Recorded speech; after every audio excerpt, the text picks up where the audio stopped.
Y voy a leer, ¿lo tienen todos ahí? Capítulo 17, versículo 30 al 31. ¿Okay? Yo lo debo ver. Ustedes tengan ahí porque vamos a seguir leyéndolo por ratos. ¿Listo? Dice, Dios, habiendo pasado por alto los tiempos de esta ignorancia, ahora manda a todos los hombres en todo lugar que se arrepientan, por cuanto ha establecido un día en el cual juzgará a todo el mundo con justicia. ¿Ok? Vamos a hacer una brevísima oración. Padre, te agradezco en esta mañana por haberme ido a tu casa. Te ruego, Dios mío, que me des sabiduría para poder dar tu tema, Señor, para dar créditos de tu palabra, Padre Santo. Ayuda a mis hermanos a poder valorarlo, Señor, a poder recibirlo, Señor, a liberarse, a poder escudriñar tu palabra, Señor, de la misma manera que podamos todos estar acá, Señor, unánimes y tratar de, Señor, aprovechar el máximo de lo que se está dando en tu palabra. Y que de esa manera seamos edificados, Señor, y fortalecidos, y que nuestra fe crezca y aumente. Te lo rogamos en el nombre de Jesús. Amén. Muy bien, queridos hermanos. Mi objetivo de esta mañana, mi único fin, será que cada uno de los que están acá presentes tome conciencia sobre lo que al final acontecerá con todo este mundo. Y sobre todo, que cada uno entienda que este fin es inevitable. No quiero ser fatalista, sino que a medida que avanzamos en estos temas sobre el juicio, sobre la inevitabilidad, sobre el juicio, sobre su ira, tenemos que ver lo que Dios está determinando para el fin. Entonces, voy a empezar rápido, no con esto, no.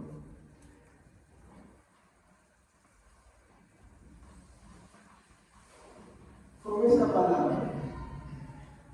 Yo siempre trato de dar algunas palabritas para poder analizarlo, para poder entender, ¿no?, un poco sobre lo que es lo que la palabra de Dios nos está queriendo decir con cada cosa que nos está expresando. ¿Ya? ¿Qué es inevitable? Cuando nosotros expresamos la palabra inevitable, obvio, la primera palabra que podemos entender de ella es evitarse, ¿no? Muy bien, y cuando hablamos de evitar, ¿qué es lo que estamos diciendo, no? Apartarse, en primer lugar, de algún peligro, ¿no? Apartarse de algún peligro. Eso es lo que el diccionario nos está diciendo. El peligro es peligro. ¿Ya? Pero ¿qué más también nos dice, no? Es impedir que algo suceda. Otro que también dice es intentar evitar algo, ¿no? ¿Qué más? Escapar de algo. Entonces, eso es evitar. O sea, cuando por ejemplo juegan fútbol, ¿qué es lo que evitan en el fútbol cuando se llevan la pelota? Que se les quiten, ¿sí? ¿No? Creo que la mayoría de ustedes entienden, ¿no? Por ejemplo, otro ejemplo, ¿no? Cuando vamos a usar la pista, usas el semáforo y las señales para evitar ¿qué cosa? Que te atropellen el carro, ¿sí? ¿No? Entonces, la palabra evitar la usamos mucho. Ahora, eso es algo que muchas veces nosotros tenemos presente en nuestro día a día, ¿no? Evitamos muchos accidentes, evitamos trabajos, evitamos electrocutarnos, evitamos un accidente. Siempre andamos con esa forma de pensar, evitar que algo suceda, evitar, ¿no?, ser precavidos, siempre. Ahora, cuando nosotros nos referimos a la palabra inevitable, ¿qué estamos queriendo decir?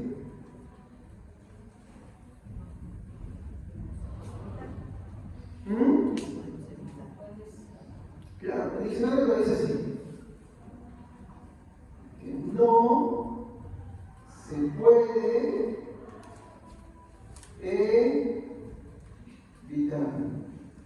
No se puede evitar. Algo inevitable es algo que no se puede evitar. ¿Estamos? Entonces, aquí quiero hacer unas aplicaciones sobre esto. Sí, así, de repente quiero ir a esto. ¿Ya? ¿Qué es lo que la Biblia nos dice? Que Dios ha establecido, en primer lugar, un día inevitable. Él ha establecido un día inevitable.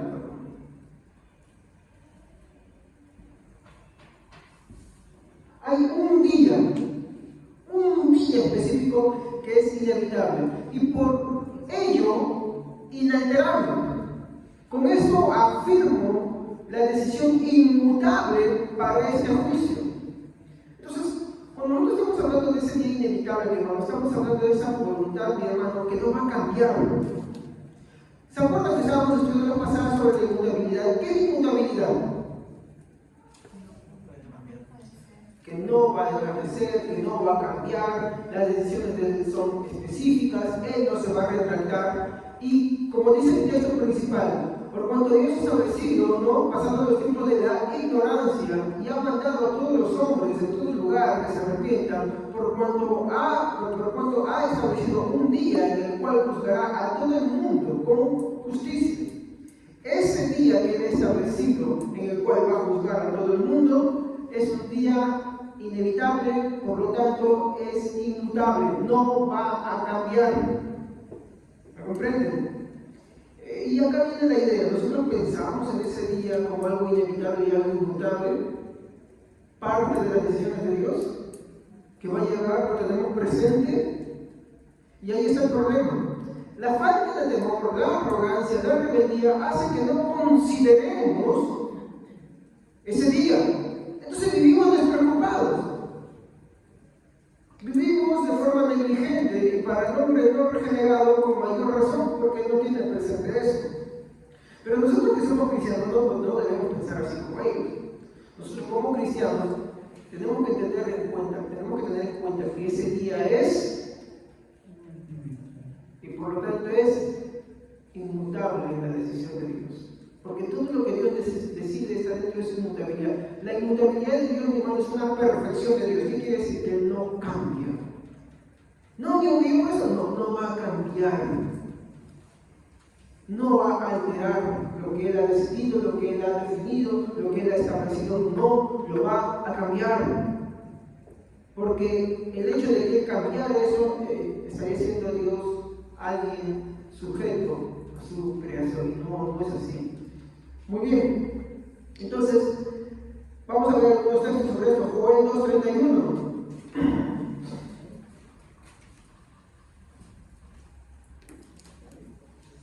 Joel 2:31.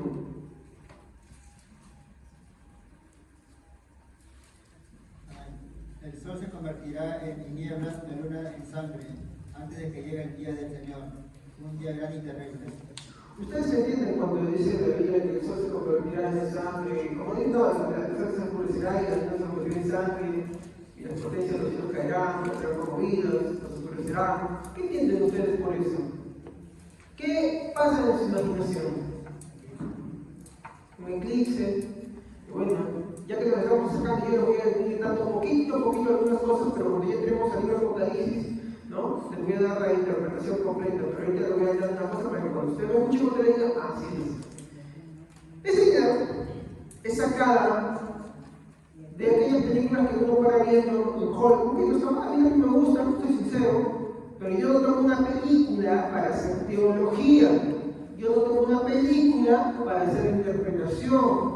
Por ejemplo, ahorita está muy de moda la famosa serie The Chosen, sí, pega mucho, les gusta mucho, pero yo no puedo tomar The Chosen para interpretar la palabra de Dios. ¿Por qué? Porque The Chosen es una serie sobre Jesús, pero que tiene libertades del autor mismo. El autor se toma siempre libertades para poder ir para allá, que hace agradable, porque al final lo que me interesa es eso, ¿sí o no?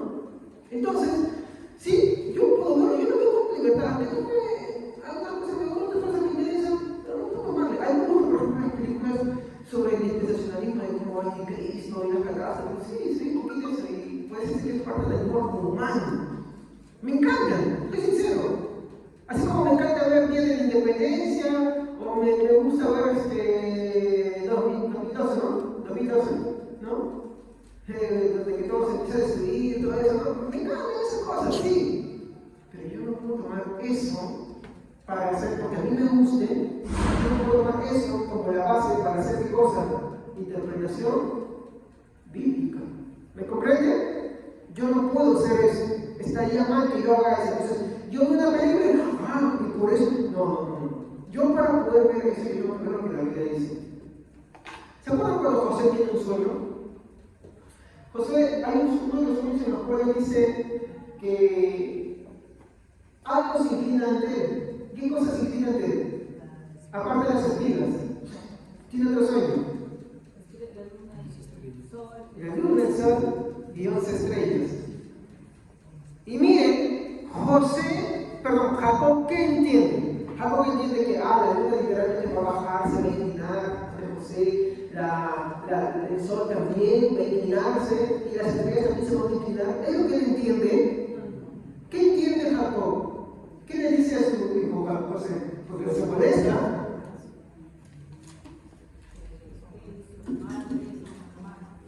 ¿Qué estás queriendo decir con esto? ¿Que yo y tu madre y tus hermanos nos vamos a inclinar ante ti? ¿Se dan cuenta qué es lo que están entendiendo ellos? Él no dice, él no entiende que el sol se va a inclinar ante José. Él está entendiendo que el sol es una referencia a quién? A Jacob. Que la luna es una referencia a Rebeca. No, a Raquel, ¿no? ¿Sí, Raquel es la mujer de José? Sí. ¿Es entendido? ¿Y las 11 estrellas? Los hermanos. Entonces, cuando está hablando otra vez del sol, de comunicar que nosotros vemos, está hablando de potestades, o mejor dicho, de autoridades. Por ejemplo, cuando habla, también hay otro texto, que no lo tengo, si no, pues si me acuerdo ahorita, habla sobre el juicio a Babilonia. Dice que el día que Babilonia sea destruida, el juicio está contemplado, el sol se convertirá, dice, en tinieblas y la luna en sangre también, pero no sucedió eso. ¿A qué está refiriéndose entonces otra vez? A la caída de ese imperio, a las autoridades de ese imperio. Eso es lo que el hombre entendía en esos momentos, y nosotros no podemos entenderlo de otra manera. Entonces, el día en el que el Señor manifieste su gloria y su juicio, ¿qué es lo que está queriendo decir, hermanos? Háblale de otra vez, los hebreos. El sol se convertirá en tinieblas y la luna en sangre, antes que llegue el día del Señor, día grande y terrible. Muy bien, ¿qué entienden entonces bajo lo que Jacob está diciendo, lo que les mostré sobre el juicio de Babilonia? Entonces, ¿qué están entendiendo ustedes y qué va a pasar? Ustedes olvídense de las películas que han visto en Hollywood, en el cine, o cualquier otra serie que hayan visto que es de carácter internacional hiperliteralista. Y cuando dicen eso se ocurre, eso se pone y en clic simplemente. Entonces, si ustedes entienden lo que está diciendo, por ejemplo, Jacob, cómo lo interpreta, ¿no? Y no es el único texto, muchos textos más. ¿Qué se entiende sobre eso?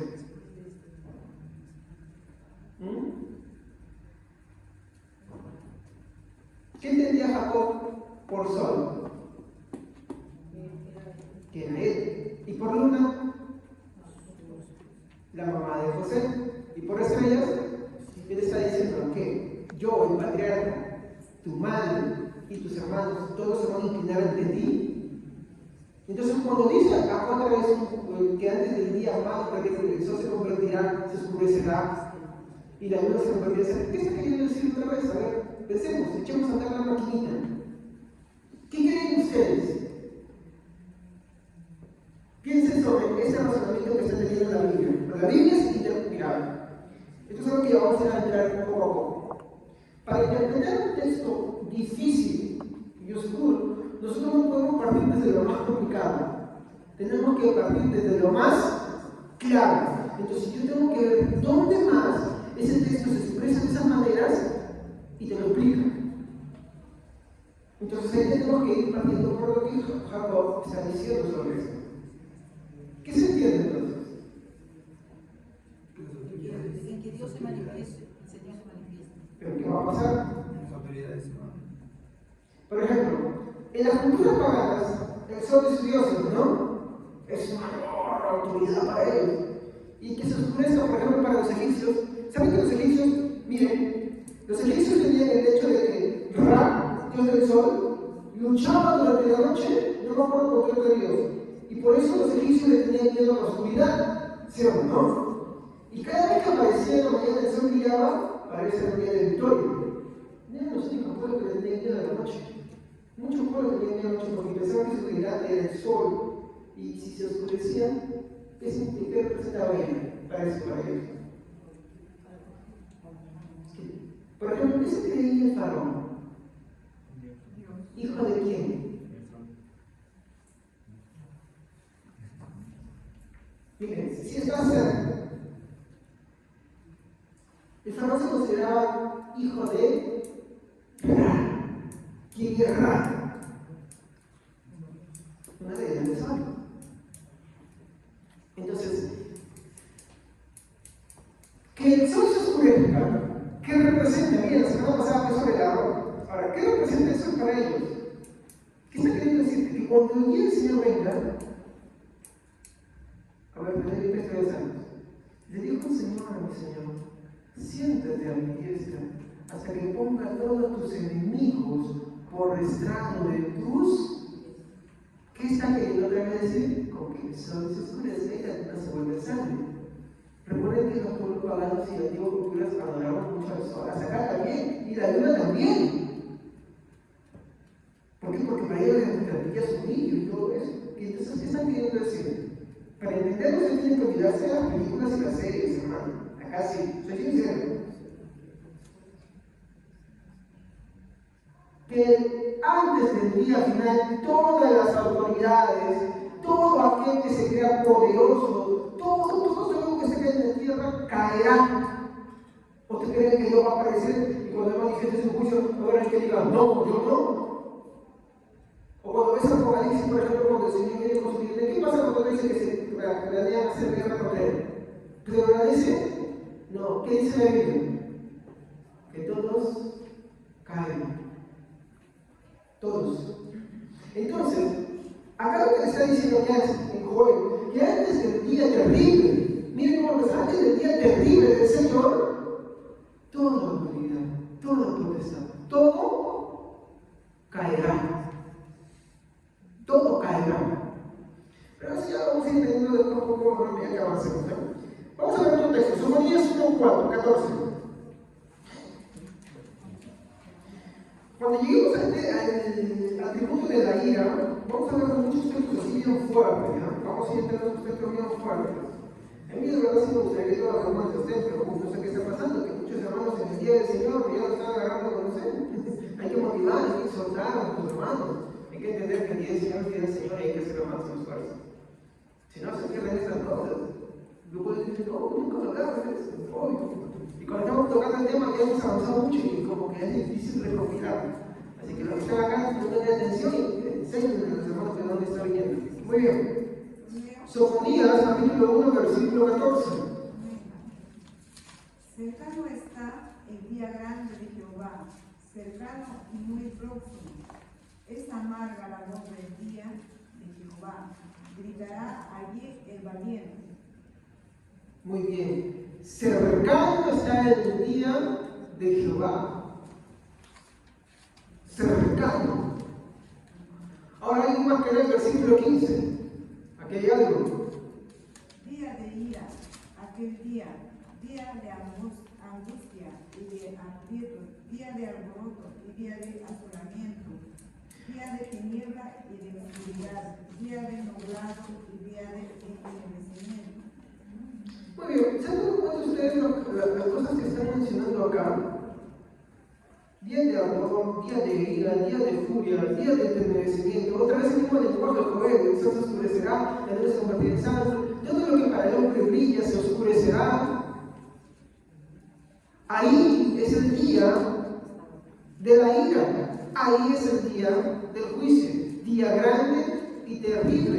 Día de furor. Acá en el 17 dice, y atribularé a los hombres y andarán como ciegos porque pecaron contra Jehová, y la sangre de ellos será derramada como polvo y su carne como estiércol. A veces es un texto que ha dicho que iba a leer en Isaías, que es un texto muy fuerte. A la gente no le gusta el texto que está ahí, pero lo voy a tener que mencionar porque es necesario. la sangre. Siempre se va a manifestar y siempre se presenta en todo lo que tiene que ver con ese día. Siempre. Entonces, entiende mi hermano que lo que está diciendo es así. Cuando el día del Señor se manifieste, no habrá nada en este mundo, no habrá emperador, no habrá presidente, rey, no habrá nadie, por más soberbia y altiveza y poder que tenga, por más esplendoroso, porque antiguamente los reyes no se creían que eran el sol, o que eran hijos del sol, que eran semidioses. Eso se creía de los hombres antiguos. Y hoy en día muchos se creen así. Por ejemplo, cuando tú vas a Corea del Norte, ¿qué se cree el emperador? Porque ese es el nombre, el emperador. ¿Qué se cree? ¿Y qué cree de su familia? ¿Qué es dignificada? Hace poco hizo una ley para que todos aquellos que tuvieran el nombre de su hija, que es un nombre bien feo, de verdad, sincero, nadie más lo tenga, bajo pena de cárcel o muerte. Miren hasta qué extremo va. Ahí la Biblia está prohibida. ¿Por qué? Porque él se cree así mismo dignificado. Y no es la única persona. Hay muchas personas que creen eso. Hay gente que sin tener nada, sin tener autoridad, eso también lo cree así. No, ya vamos a ir entrando ese tema un poquito, ya que nos acercamos al tema de la ira y del apocalipsis, vamos a ver esos conceptos bastante fuertes y muy mencionados en la palabra. Hay mucha gente así. Pero ¿qué está diciendo acá en la palabra de Dios? Que cuando el Señor se manifieste en el día de su ira, en el día de su juicio, que es inevitable, por tanto es inmutable que cambie eso que él va a hacer, en ese día no va a haber ningún orgullo ni pretensión humana, por más que tenga o no tenga, que prevalezca ante él. ¿Me comprenden? Aplicantes. Qué lindo, bonito. ¿Tú qué puedes estar acá, hermanito, hermanito? Puedes estar acá. Por más que estés acá y participes de la puedes hacer. Si tu corazón está arrepentido y rendido al Señor, créeme que el Señor va a hacer que tus rodillas en ese día se doblen bajo su ira y bajo su juicio. Ningún orgullo, ninguna pretensión. Ahí el ateo que diga yo no creo en Dios, doblará sus rodillas. No para salvación, sino para condenación. Porque nada, dice, una rodilla, dice Dios, el Señor dice que ante él ninguna rodilla prevalecerá, sino que todas se inclinarán. Entonces ahí la pretensión de yo no creo en Dios, yo no quiero eso, se logrará simplemente, no para salvación, simplemente para juicio. Y eso, cada vez que tú ves esa expresión, ¿cómo se pensar? Que el sol se oscurezca y desaparezca, y el hombre vive es imposible, ¿no? Esa es la metáfora que se usa hoy. De la misma manera, no va a haber nada, por más imponente que se vea, que vaya a prevalecer en el día de la ira del Señor, en el día de su juicio. Nada. ¿Y esto qué nos hace reflexionar? Oh, querido hermano, no seas orgulloso en rendirte ante Dios, no seas orgulloso en arrepentirte, no seas orgulloso y no resistas a Dios. De hecho, ahorita vamos a hablar de eso de resistir a Dios. ¿Ya? No seas así. Pero pastor, por eso siempre nos dice que el Espíritu Santo dice, sí, yo lo afirmo, pero déjenme avanzar un poquito. ¿Ya? En segundo lugar, ese día, por ser inmutable, es inevitable, es decir, tarde o temprano, para el hombre en su tiempo, pero en el día perfecto que Dios ha determinado, llegará. Tarde o temprano. Tarde o temprano. Puede ser en mis días, puede ser en tus días, pero tarde o temprano, ese día llegará. La pregunta es, ¿cuándo ese día llegue? Cuando ese día esté presente. ¿En qué lado te encontrarás? Si tú eres un hermano, una hermana que está en Cristo Jesús, que su confianza está depositada en Él, estás seguro en Él, estás abordado en Él con tranquilidad, confía y alaba a Dios. Pero si tú eres aquel que está acá, encubierto simplemente, o obligado acá, de repente Dios mío sí entiende, pero para que es un pesar hacer acá, créeme que nada va a evitar que ese día llegue y sea terrible para ti. Tú ahora puedes negarlo, sí, tú ahora puedes lograrlo, tú ahora puedes refutarlo, pero sí te voy a decir algo, inevitablemente, como Dios es perfecto e inmutable, inevitablemente llegará ese día. Y cuando ese día llegue, nada de lo que tú creas, nada de lo orgullo que tú tengas prevalecerá, caerá al piso.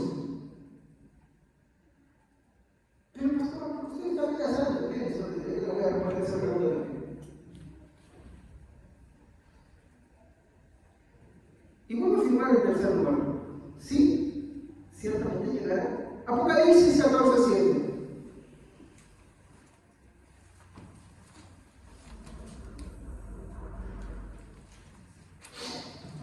Apocalipsis 14:7.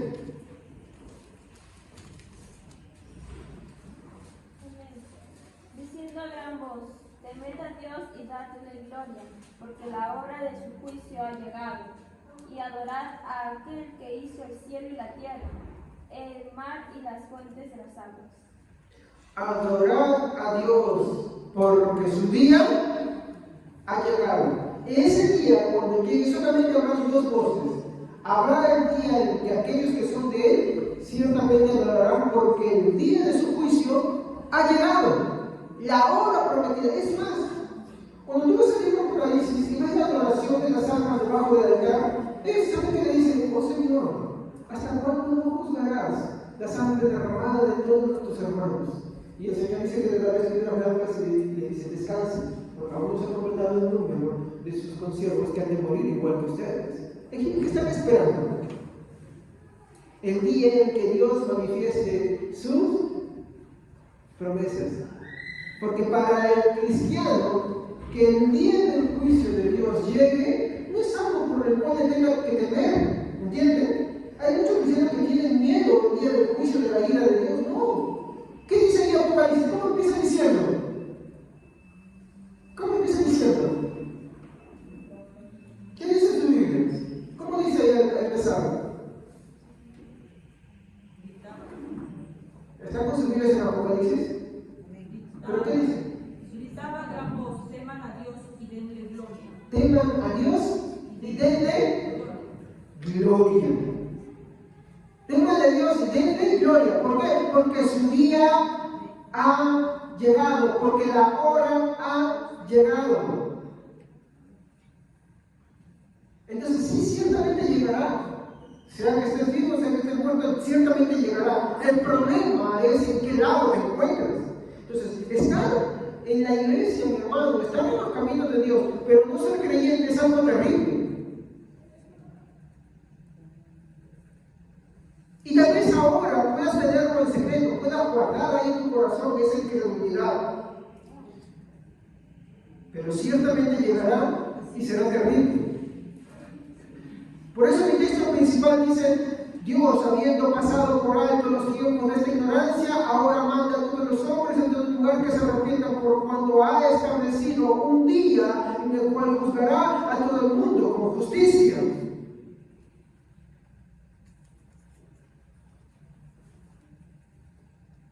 Y este mi mensaje va para aquellos que se encuentran dentro de la iglesia, pero que tienen una incredulidad cubierta.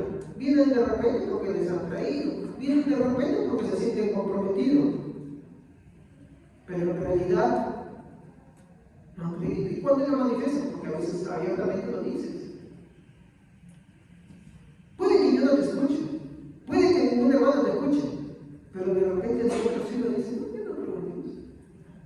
¿Por qué me obligan? Ciertamente el día llegará en el cual el juicio de Dios se manifieste y no escaparás.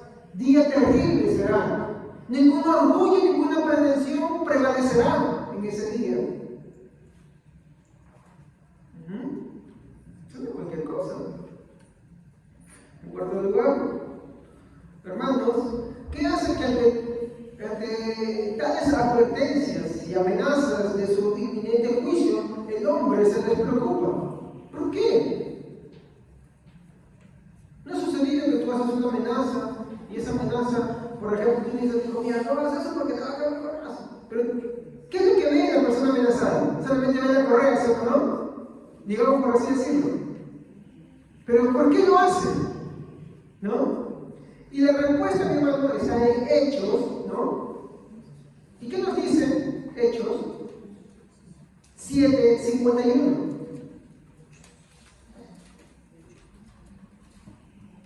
Amén. Duros de cerviz e incircuncisos de corazón y de oídos, vosotros resistís siempre al Espíritu Santo, como vuestros padres, así también vosotros. Duros, incircuncisos vosotros siempre resistís al Espíritu Santo.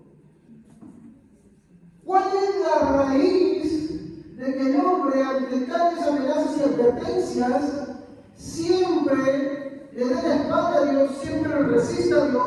Y si tú estás acá y aún estás en esa condición, ¿cuál es? Es tu misma corrupción. Mi hermano, ¿qué es lo que la Biblia expresa sobre toda la humanidad? ¿Qué es lo que la Biblia dice de toda la humanidad en la condición en la que se encuentra? Las Santas Escrituras van a manifestar siempre que ante tal proximidad e inevitable o inmutable decisión que Dios ha determinado de establecer su pronto juicio, Dios manda a que el hombre confíe en su Hijo. ¿Estamos? Sí. Por ejemplo, cuando tú ¿predicas escogiendo a quién predicas o predicas a todo el mundo? Con todo lo que te encuentras, ¿cierto? ¿No? Entonces, ¿qué sucede ahí? ¿Por qué el hombre rechaza a Dios? ¿Cuál es la causa? Vamos a Hechos, capítulo 17, versículo 31. Miren esa parte que dice: por aquel varón a quien designó, dando fe a todos con haberle levantado de los muertos.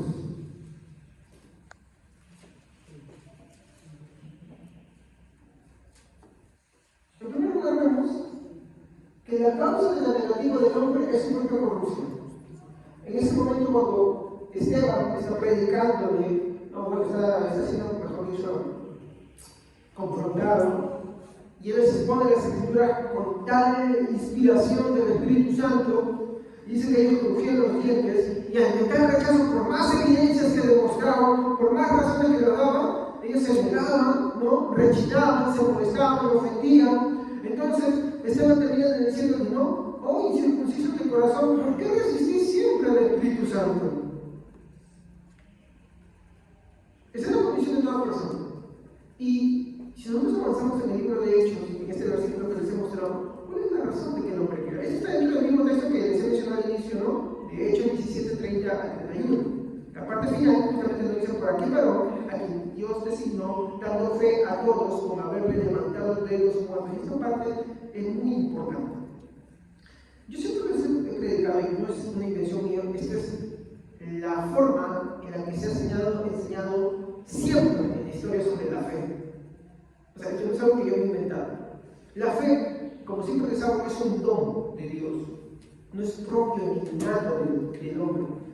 El hombre puede tener una fe natural, no sacrifica así en sus propias cosas. Yo tengo fe que voy a hacer estas cosas, yo tengo fe que voy a llegar allá, yo tengo fe que voy a construir esto, yo tengo fe que me voy a comprar esto. Pero eso no es una fe salvífica.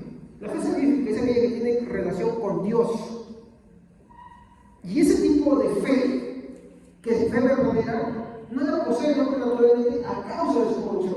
Miren lo que Esteban le dice a los fariseos: dudos e incircuncisos del corazón, siempre resistís al Espíritu Santo. Esa es la condición del hombre. Y cuando nosotros leemos este texto, nos dice: Dios, habiendo pasado por alto los tiempos de la ignorancia, acá hablan dos cosas. Ahora manda a todos los hombres en todo lugar que se arrepientan, por cuanto ha establecido un día en el cual juzgará a todo el mundo con justicia por aquel varón a quien designó, dando fe a todos con haberle levantado de los muertos. ¿Dando fe a quiénes? A los creyentes. Dándoles fe ¿de qué cosa? De que Cristo en verdad se levantó de los muertos. Cuando Esteban está predicando de Jesús y que Jesús fue resucitado entre los muertos. ¿Y le creían los fariseos? No le creían y lo mataron. Lo mataron a Esteban, ¿no? Entonces, esta fe que Dios pide del hombre, ¿no? Porque siempre, no voy a quitar esa parte de reclamo que se hace ahí siempre, ¿no? Esta fe que Dios siempre pide al hombre, como vemos en el inicio de este versículo 30, dice, ¿no? Dios, habiendo pasado por alto los tiempos de esta ignorancia, ¿qué manda a todos los hombres? Que todos se arrepientan. Dios manda a todos que se arrepientan. ¿Ya? Ahora, hay que entender entender que esta fe que Dios pide del hombre, ¿no? Es la fe que Él también suministra al hombre. Entonces acá, bueno, después lo tengo que mencionar. Justamente estaba viendo un tema sobre todo esto, la gran discrepancia que siempre se dice, ¿no? Bueno, es que ¿acaso el hombre no tiene voluntad? Porque sí, no tiene voluntad. Porque ¿acaso el hombre no tiene libre albedrío? Sí, el hombre tiene libre albedrío. Sí, es cierto. Tiene libre albedrío para sus cosas. El hombre no es una máquina, el hombre no es un robot. Es verdad. Yo tampoco digo lo contrario. Yo no niego eso. Pero hay que entender una cosa. La incapacidad del hombre no lo hace incapaz para todo, sino incapaz para una sola cosa. Ahorita que estamos estudiando las herejías, ¿no? ¿Ahora qué estamos estudiando? ¿Los miércoles? Montanismo, ¿no? De ahí vamos a llegar a los concilios y ahí vamos a entrar a los concilios. Cuando avancemos al tercer concilio de Éfeso, y al concilio de Constantinopla, ¿qué me interesa esto? Porque tiene que interesar. Porque es cierto, no es necesario que seas un gran teólogo para ser conocedor. Pero tienes que saber que el cristianismo tiene ciertas creencias cardinales, principales, fundamentales. Y cuando yo miro esos concilios, yo veo las cosas que ellos aprobaron y las cosas que ellos condenaron como herejía. Porque yo no puedo llamar a todo herejía, ¿estamos? ¿Me entienden? Hoy en día, el testigo de Jehová, ¿qué dice el cristiano? El municipio le dice hereje. Yo también le digo hereje, como cristiano. La pregunta es: ¿quién tiene la razón? ¿Cómo sé que yo tengo la razón? Miren, estoy dando algo para que ustedes comprueben. ¿Cómo sé que yo tengo razón y que ellos no? ¿Cómo lo compruebo? La Biblia, sí, pero ellos no usan la Biblia para eso. Se sacan de los versículos. ¿Saben? Hay algo que voy a dar a ustedes que va a definir a toda la cristiandad sobre un núcleo principal, que va a separar: estos sí son cristianos y estos demás son herejes. ¿Y saben qué? Se encuentran dentro de los 7 primeros.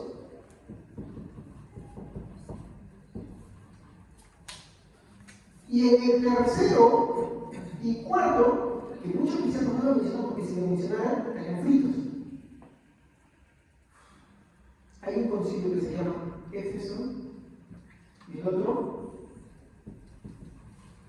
no Constantino.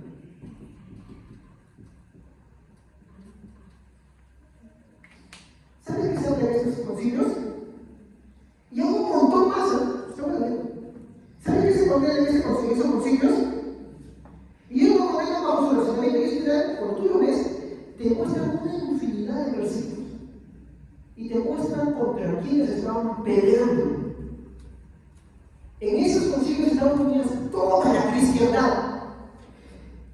Sí, estaban, por ejemplo, la sede de Jerusalén. O sea, la iglesia de Jerusalén estaba ahí. Miren, bíblicamente. Estaba la iglesia de Antioquía. ¿Saben por qué es importante la iglesia de Antioquía? Lo encontramos en el Hechos 15. ¿De dónde sale el Pablo? ¿Dónde claro? ¿Dónde que nació el Evangelio? En Antioquía se llaman por primera vez a cristianos. En Antioquía, Pedro también fue ahí y se cree que dirigía. Pablo también. Después estaban otras sedes, la de Alejandría, después se va a formar otra sede. Van a haber como 5 sedes. Y entre ellas también está la de Roma. Sí. Y es importante porque si nosotros supiéramos eso, sabíamos que la iglesia de Roma no es lo que pretende vivir. Es más, ahí condenaron las pretensiones de, por ejemplo, hoy en día muchos católicos romanos hablan de que ellos son la iglesia principal, son la iglesia esto. ¿Tú sabes que en esos primeros concilios condenaron esas pretensiones? ¿Sí? Porque ahí, mi hermano, definieron lo que la cristiandad debería de creer. Y una de las cosas que hablaron, ¿saben de qué se trataba? De si el hombre tiene la capacidad innata de por él mismo creer en Dios, de ir a Dios, o poder creer. ¿Y saben qué le escribieron? El hombre no tiene libertad para creer en Dios. Un concilio lo creyó, el otro lo afirmó, los sínodos que estuvieron también lo afirmaron y se unieron en eso. Y lucharon contra esa doctrina. Pelagio. Lucharon contra él. Por eso, yo para ser cristiano, yo tengo que creer que para ser salvo, yo tengo que tener, ¿qué cosa? Fe. Pero la fe de dónde proviene?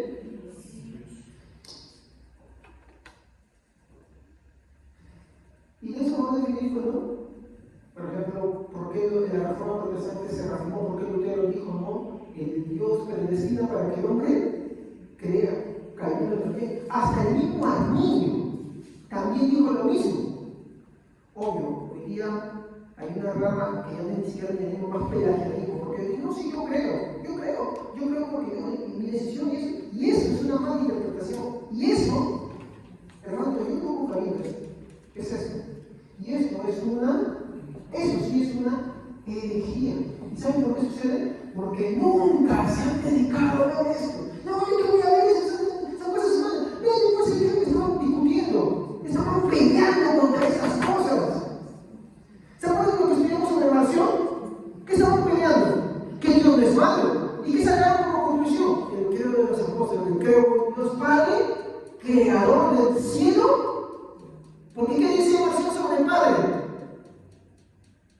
Que era un Dios. ¿Se acuerdan de eso? Que era un Dios. No, antes de que se arrepiente, porque se arrepintió al final de su vida. Pero ¿qué decía el Padre? Ahí está. Que era un Dios malo. Y como él es un Dios malo el que ha creado todo eso, entonces toda la creación es mala. Pero cuando ellos luchan contra eso, porque ellos se unen para eso también, se va formando lo que es el de los apóstoles. Nosotros tenemos un creo que dice, no creo en el Padre, creador del cielo y de la tierra. Creo en su Hijo Jesucristo. Creo en el Espíritu Santo.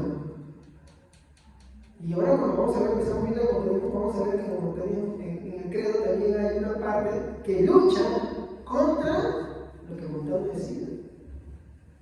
Y así mismo, cuando vamos a ver estos concilios son importantes porque ellos lucharon contra las herejías. Y si tú te vas a dar cuenta de ello, entonces los testigos de Jehová no son cristianos. Y tú vas a ver en los concilios, tú te vas a dar cuenta de algo más. Los cristianos, los que son solo Jesús, tampoco son hermanos, así se llaman cristianos. Y si tú te das cuenta también de esos concilios, te vas a dar cuenta que la Iglesia Católica Romana, la que existe hoy, la de hoy día, tampoco es cristiana. Porque ellos definieron todo. Yo le digo, usted vaya a casita, de ese tiempito yo le ruego, léalo, está la facilidad de su alcance. Pero como los cristianos muchas veces nos da pereza, entonces no sabemos. ¿Y por qué es importante? Bueno, tú vas a ver ahí en las conversaciones y las discusiones que tienen la inmensa cantidad de riqueza del texto bíblico, cómo te lo afirman y lo comprueban. Entonces, por eso es importante, hermanos. ¿Y por qué ellos decían esto? Porque el hombre en su naturaleza humana tenía esto. Y por eso él siempre, ¿qué hace? ¿Qué dice el texto de Hechos? ¿Qué dice el Hechos 5:51? ¿A quién? ¿Quién es el que convierte? El Espíritu Santo. El Espíritu Santo es una forma general, no por medio del Evangelio llama a todo el mundo. ¿Estamos? ¿Pero qué hace el hombre naturalmente de eso? Resiste, rechaza el Evangelio. Entonces, ahí el Espíritu Santo hace una obra que se llama la obra de la regeneración. ¿Y qué es regeneración? ¿Qué entienden ustedes por regenerar? Cuando usa la computadora, cuando usa el celular, y usted sabe muchas pantallas, ¿qué le pasa? Vamos a hacer videos que antes hacían, por las genéricas. ¿Y qué hace para responder ella cuando no te responde? Reinicia, modo fábrica, ¿sí?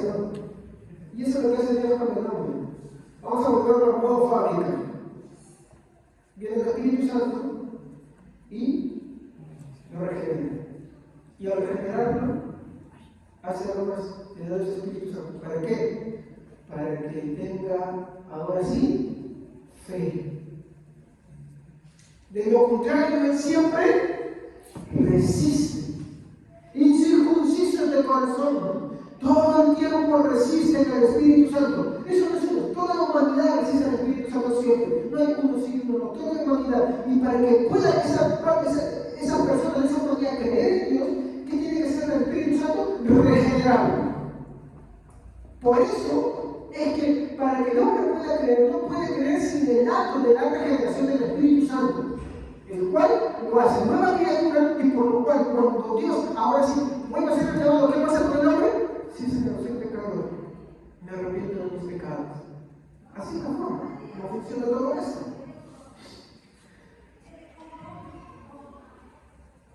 Esa fe que Dios pide al hombre es la que Él también suministra al hombre.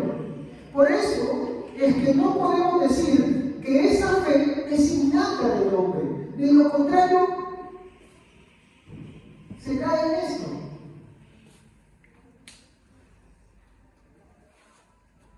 Se cae en esto. A ver, cuando uno hace la oración inteligente, ¿qué es lo que dice Dios? Dios salva. Dios perdona. Dios ten misericordia. Cuando uno afronta una situación, ¿qué hace? Dios ayuda. Dios, no soy digno, ayúdame. ¿Cómo es la oración? Como alguien que dice, yo declaro, pues es una oración ética. Yo declaro, yo proclamo. O es una oración dependiente. Es una oración dependiente, sino una oración de humildad. No es una oración de humillación, es dependiente. De esa misma manera, como el hombre siempre resiste a Dios, no puede tener esa actitud dependiente a menos de que Dios sea de él. Eso es lo que uno tiene que entender. De lo contrario, el hombre no puede ejercer, no es imposible para él ejercer fe. Que el hombre sí Dios lo llama. ¿Y por qué lo llama? Y no voy a responder eso. Pero antes quiero citar un texto, 1 Corintios 4, 7 y 17, que siempre tienen en cuenta ese texto. ¿Qué más? Yo les aconsejaría que en su casita ustedes lean el capítulo 4, ¿no? Para que ustedes vean cómo se hacen las pretensiones que suceden en los hombres. Entonces esto te afirma algo, dice, ¿no? ¿O qué tienes que no hayas recibido? Y si lo recibiste, ¿por qué te glorías? ¿Por qué te jactas? ¿Por qué te vas de glorias? Como si no lo hubieras recibido.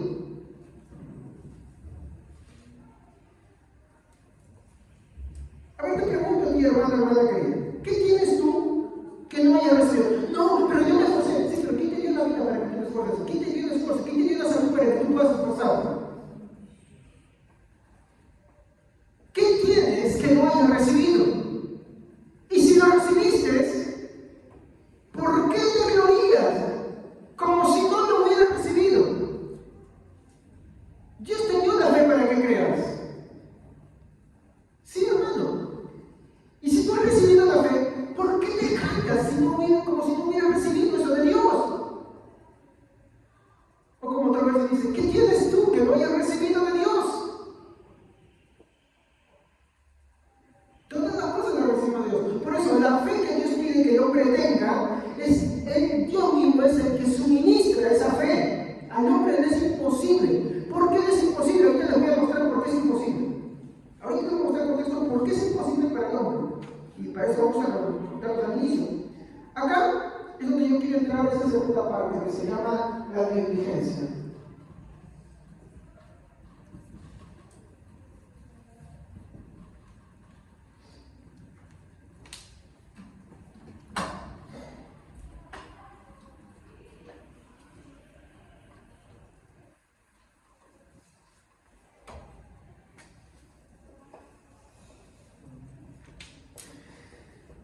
Hechos 7:51. Vosotros resistís siempre al Espíritu Santo.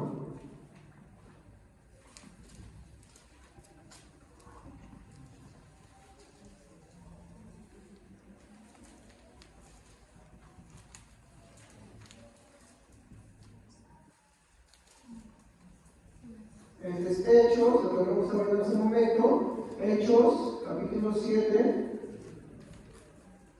versículo 51. Vosotros siempre resistís al Espíritu Santo. Constantemente, hermanos, Dios llama a toda la humanidad al arrepentimiento. Incluso advierte y amenaza con un justo juicio. Isaías 63:3.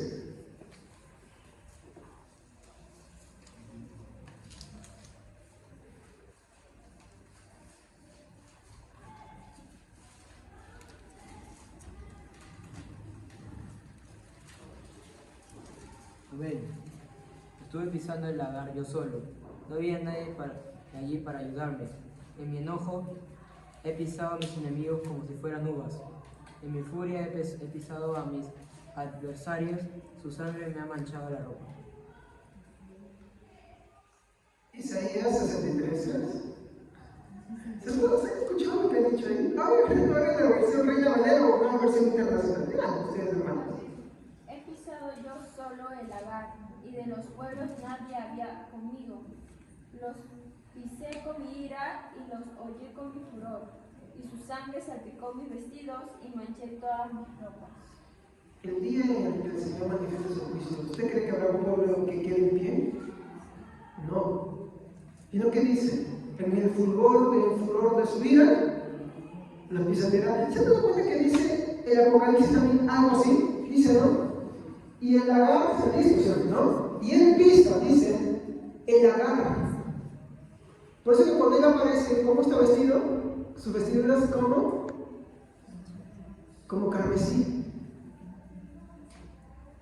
Porque el día en el que el Señor manifieste, no quedará un enemigo de él, un incrédulo ante. ¿Se acuerdan que la palabra pasada sobre la ropa? En la nueva Jerusalén, en la nueva tierra, no hay incrédulos. No hay enemigos de Dios. No hay enemigos de su pueblo. Esa expresión que dice, ¿no? En mi furor pisoteo y su sangre mancha mis vestidos. Es fuerte. Es fuerte. O como esto estoy diciendo que literalmente tiene pies, pero lo que está expresando es eso. Está expresando que su furia caerá de esa manera. ¿Tú alguna vez has expresado algo? ¿Por qué lo expresas? ¿Porque te parece? Por ejemplo, ¿qué se puede jugar aquí?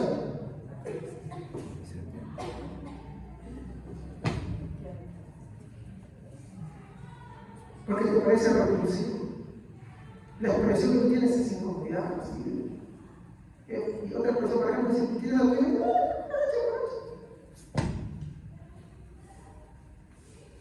eso es lo que sucedería en ese día. Por eso puede decir, él pisa la mano del furor de su vida. Eso no es cualquier cosa. Por eso es mi exhortación. Si acá hay alguno que no fue creyente, si acá hay alguno que aunque venga aún no ha creído en el Señor, ten en cuenta que eso es lo que sucederá contigo en el día del Señor. El fulgor de la ira de Dios aplastará tu ser por siempre. Porque no habrá ninguno que quede en pie. Por más orgulloso, por más pretensión que tenga, no quedará ninguno en pie.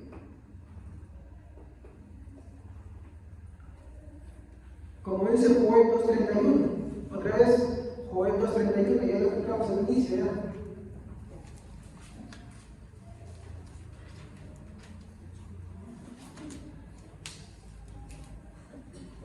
A ver, Joel 2:31. El sol se convertirá en tinieblas y la luna en sangre, antes que venga el día grande y espantoso de Jehová. ¿No? Antes que venga el día grande y espantoso de Jehová, ¿para quiénes? Le explicamos al inicio, ¿para quiénes? ¿Ser espantoso? Porque para nosotros es espantoso. Para nosotros, como dice, oh Señor, ¿cuándo juzgarás justamente y vengarás nuestra sangre derramada de los moradores de la tierra? O como leímos antes de ese Apocalipsis, ¿no? Y su día ha llegado, y la gloria, porque para los creyentes es gloria, para los creyentes es júbilo, es gozo, es regocijo. ¿Regocijo por qué? Porque ha llegado la hora de su justo juicio. Pero espantoso para quiénes? Le explicamos al inicio. sobre lo que quería el sol y la luna. Toda persona, sea o no, pero que tiene orgullo y pretensiones en su corazón, ese día caerá en el día en el que él pisotea el agar del fulgor de su vida.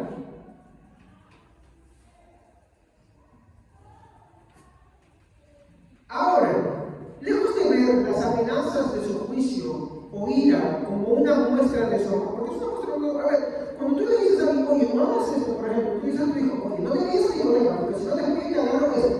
¿Por qué lo haces? Oye, no te vayas con esos borrachos. O con esos drogadictos, porque eso está bien, porque de lo contrario yo te voy a dar con eso. O voy a buscarte, voy a no sé. ¿Por qué lo amenazas? Pero el hijo incircunciso, voy a ponerlo así. El hijo malvado, o la hija malvada. La hija que siempre es rebelde, que siempre resiste, o el hijo. ¿Cómo lo ve? Malo. ¿Cómo es posible que me haga? Eso yo tengo derecho. Mi cuerpo, mis derechos. ¿No? Así es, así es. Mi cuerpo, mi decisión. Mi cuerpo, mi decisión. Yo creo que también es mi cuerpo, mi decisión. Pero ¿qué es lo que ellos no están viendo, hermanos? ¿Qué es lo que el hijo rebelde, el circunciso o hija no ven detrás de la amenaza?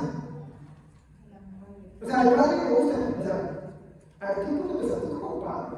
Te gusta ser un psicólogo del plan de iglesia. Tú como padre, ¿a ti te gusta amargarte? ¿A ti te gusta llenarte de código que te pagan? ¿Eso? ¿Te gusta amargarte? No, nadie quiere eso. ¿Pero por qué lo haces? ¿Por qué lo haces? ¿Por qué dímelo? ¿Por qué lo haces? Muy bien, por amor. ¿Por qué? ¿Qué quiere? Evitarle el mal.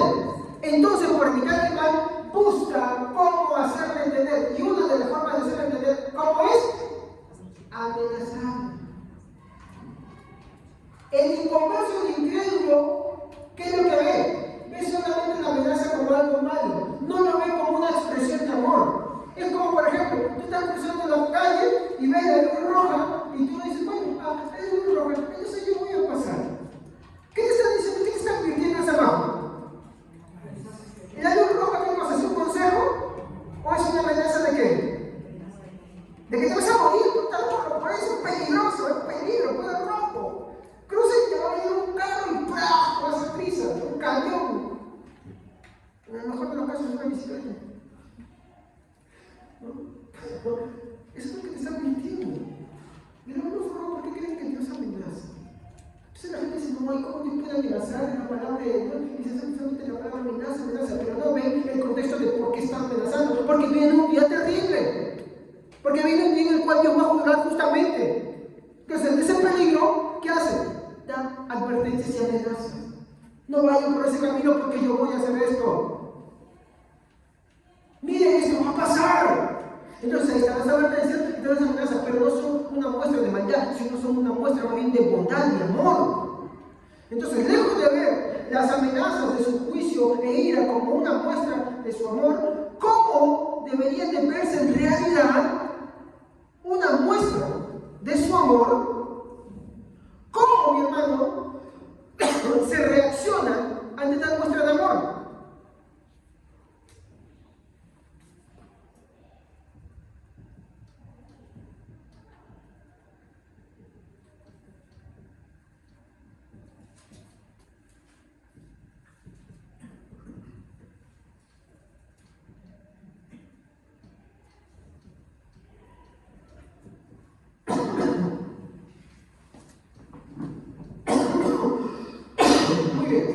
Ante todas esas cosas, ¿cómo responde el hombre? Hechos 7:51. Otra vez. ¿Quién lo puede leer?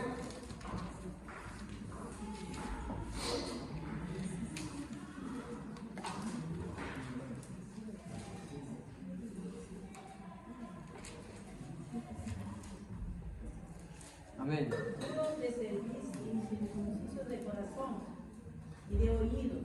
Vosotros resistís siempre al Espíritu Santo, como vuestro Padre, así también vosotros.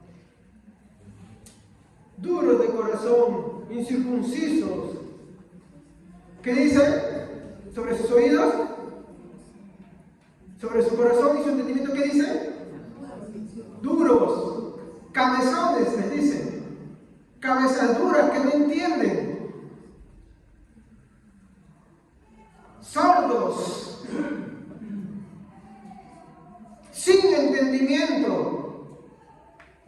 ¿Por qué siempre resisten al Espíritu Santo? Así lo muestra.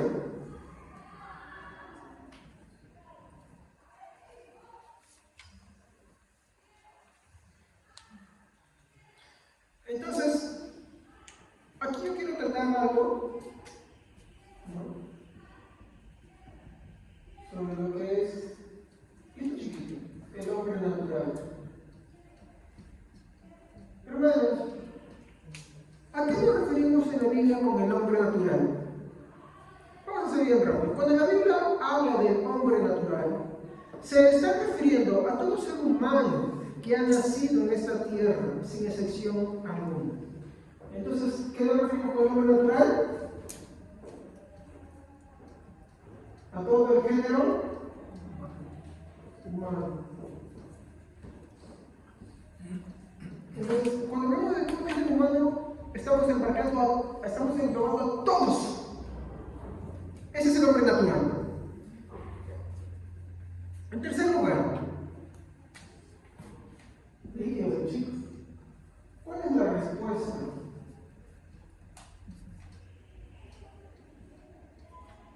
del hombre natural?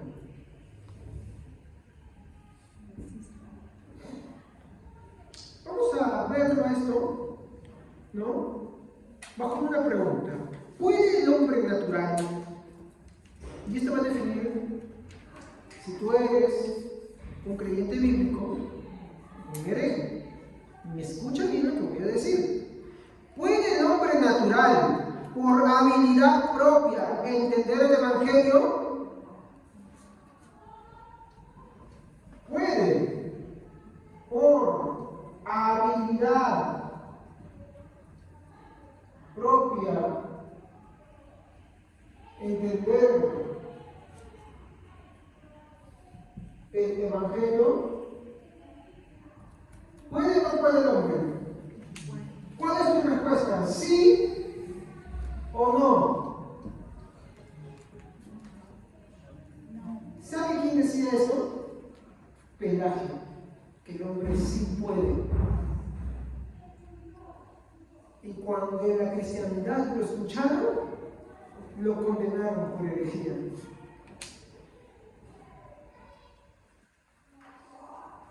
La respuesta es no. ¿Por qué? ¿Dónde hay un texto bíblico que diga que eso es así? Vamos a ver si es que no me entiende naturalmente el Evangelio. Primera de Corintios, en el capítulo 2, versículo 14. Y acá, hermanos, si tú tienes un apego con el pentecostalismo, yo te sugiero que seas pentecostal clásico. No de los pentecostales, esos que son exagerados y que hacen mucho énfasis en el Espíritu Santo. ¿Por qué? Porque de eso va a depender cómo interpretas este versículo. Lean este versículo, por favor. Pero el hombre natural no puede percibir las cosas que son del Espíritu de Dios, porque para él son locura, y no las puede entender, porque se han de discernir espiritualmente. Entonces, mire, yo no estoy acá englobando a todos los pentecostales, estoy acá englobando solamente a estos.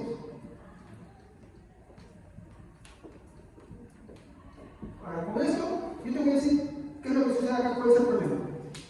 Todo aquel que es no pentecostal, neo,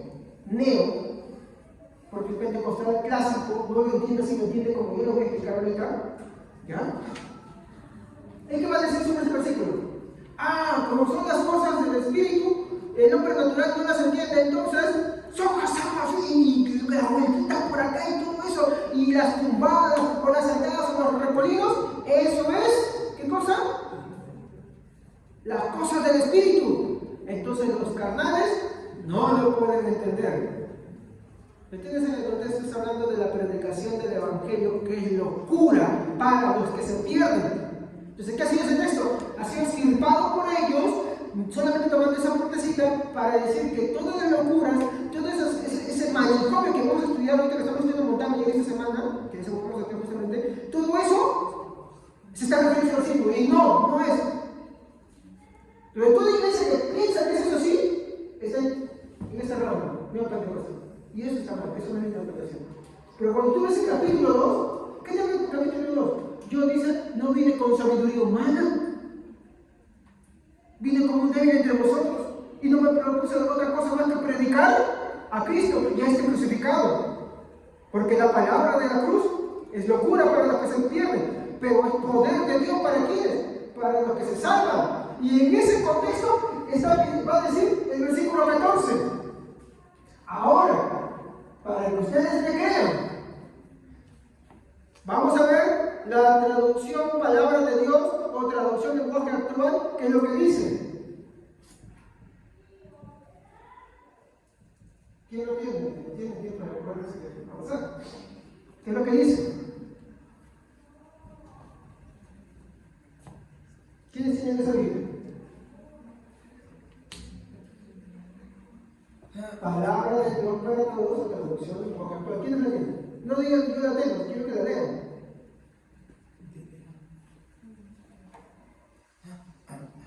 ¿Nadie tiene traducción de lenguaje actual? ¿Palabra de Dios para todos? Deben tener. Si no la tienen, la que si alguien la encuentra, en buena obra. ¿Ya? Porque no es espiritual, no acepta lo que viene del espíritu. A ver, leen hermano muy fuerte. Cuando lo leen, a ver, quiero dar un consejo. Cuando ustedes tienen un problema de dicción, no lean así, lean así. Entonces, o sea, ahí se va a escuchar claro. Entonces, así. Para todo. Yo, por ejemplo, si yo hago así, tengo un problema. Si lo leo así, si lo hago así, van a poder escucharlo. El punto es escucharlo todo, ¿saben? Pero acá hay una palabra que quiero que tomen en cuenta. ¿Qué dice ahí? Amén. El que no es espiritual no acepta lo que viene del Espíritu de Dios porque le parece una tontería. Muy bien. ¿Qué le parece? Tontería. Dígame. ¿Esa no es la palabra que usan algunos? ¿Qué dice? Tontería. Tontería.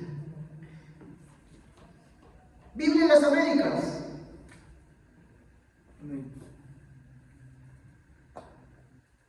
Pero el hombre natural no acepta las cosas del Espíritu de Dios, porque para él son necedad y no las puede entender, porque son cosas que se disciernen espiritualmente.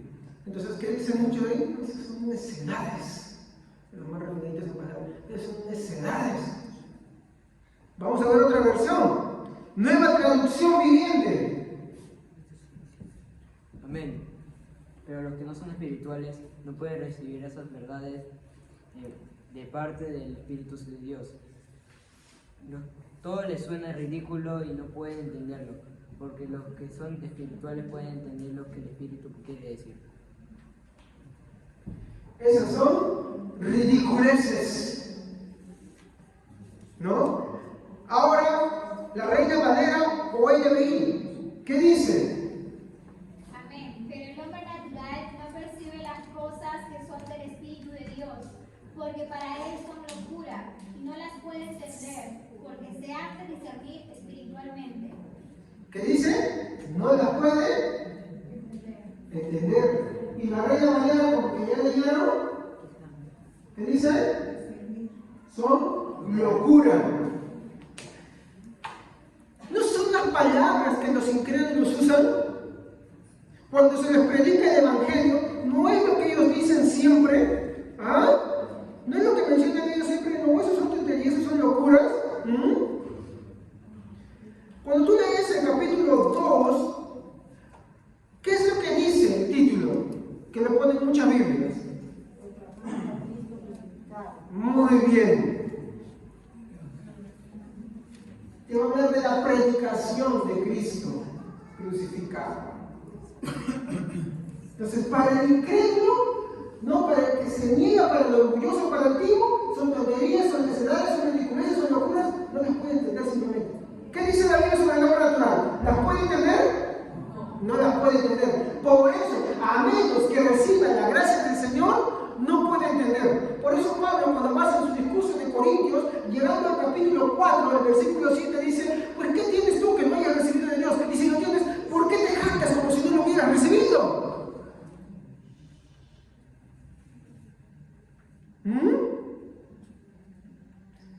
Por eso, mi hermano, desde los primeros siglos, el hecho de que las personas de pronto se levantaran diciendo, no, que si el hombre por su propia habilidad puede creer, que si el hombre por eso, se declaró como una herejía. ¿Por qué? Porque hay una infinidad de textos, como ya vamos a estudiar en los concilios, ahí cuando estaba revisando las defensas y las acusaciones, mi hermano, me encanta, es bonito cómo escriben. ¿Sabes cómo es? Es como si fuera un chat. Les hablan y les responden. Son libros muy interesantes, en los cuales ellos usan una infinidad de textos, mi hermano, que yo en mi vida me ponía a considerar o a comparar y decir, oye, ese texto en verdad habla de esto. Oye, mire ese texto que te habla de que el hombre no puede por naturaleza, porque es más, te voy a decir algo.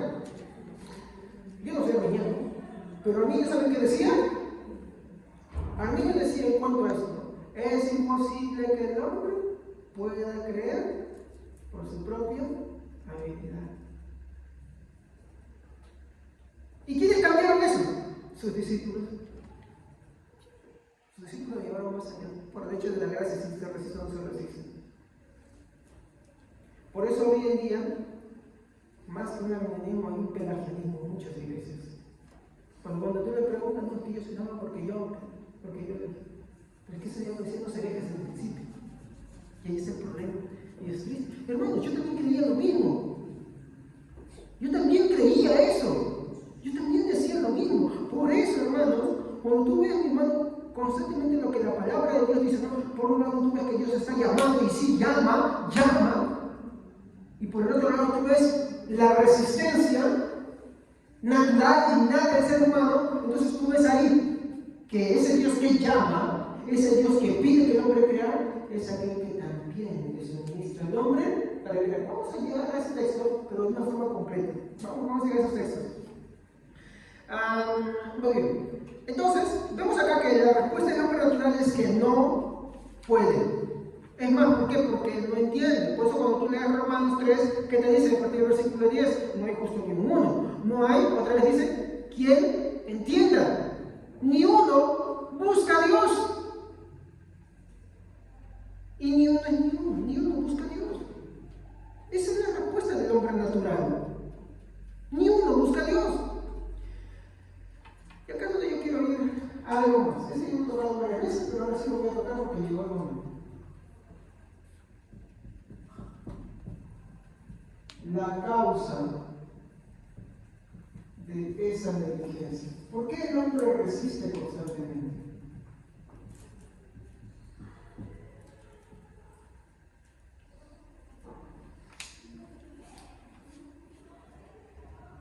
Se dice por ahí, si el hombre no puede creer, ¿por qué Dios les manda a hacer lo que no pueden? ¿Ha escuchado esa pregunta que siempre hacen, no? Ese es un muñeco de paja, para empezar. Un muñeco de paja es una acusación falsa. Vamos a empezar a tirar eso y a resolverlo. ¿No? Entonces, vuelvo a repetir. En primer lugar, se dice por ahí, si el hombre no puede creer, entonces, ¿por qué Dios le manda a hacer lo que no puede? La respuesta, mi hermano, está en no ver, en primer lugar, a Dios como el responsable de esa respuesta negativa. ¿Estamos? Para poder responder a esa pregunta, ¿por qué Dios pide algo que supuestamente el hombre no puede? ¿Por qué? Para responder, mi hermano, en primer lugar, no podemos mirar a Dios, porque siempre se dice, no, entonces si Dios hace eso, entonces Dios es un Dios malo. No. Jesús dijo, Dios no es malo, Dios es bueno. Pero dentro de esa perfección, que Él es perfecta bondad, también es perfecta justicia. También es perfecta misericordia, pero también es perfecta ira. Y esas cosas no pueden negarse ni anularse. Si yo siempre cuando empezamos a hablar de los atributos de Dios, ¿cómo dijimos que tenemos que ver a Dios? Con sus atributos completos. Muy bien. Entonces está ahí, pero ya se lo sabe. ¿Bien? El hermano no está ahí, pero ya se lo sabe. No podemos ver a Dios con los atributos que más nos gustan y desechamos los demás atributos. Tenemos que ver a Dios con todos sus atributos completos. Y cuando tú ves a todos sus atributos completos, tu respuesta tiene que encajar dentro de todos los atributos, sin desechar ninguno.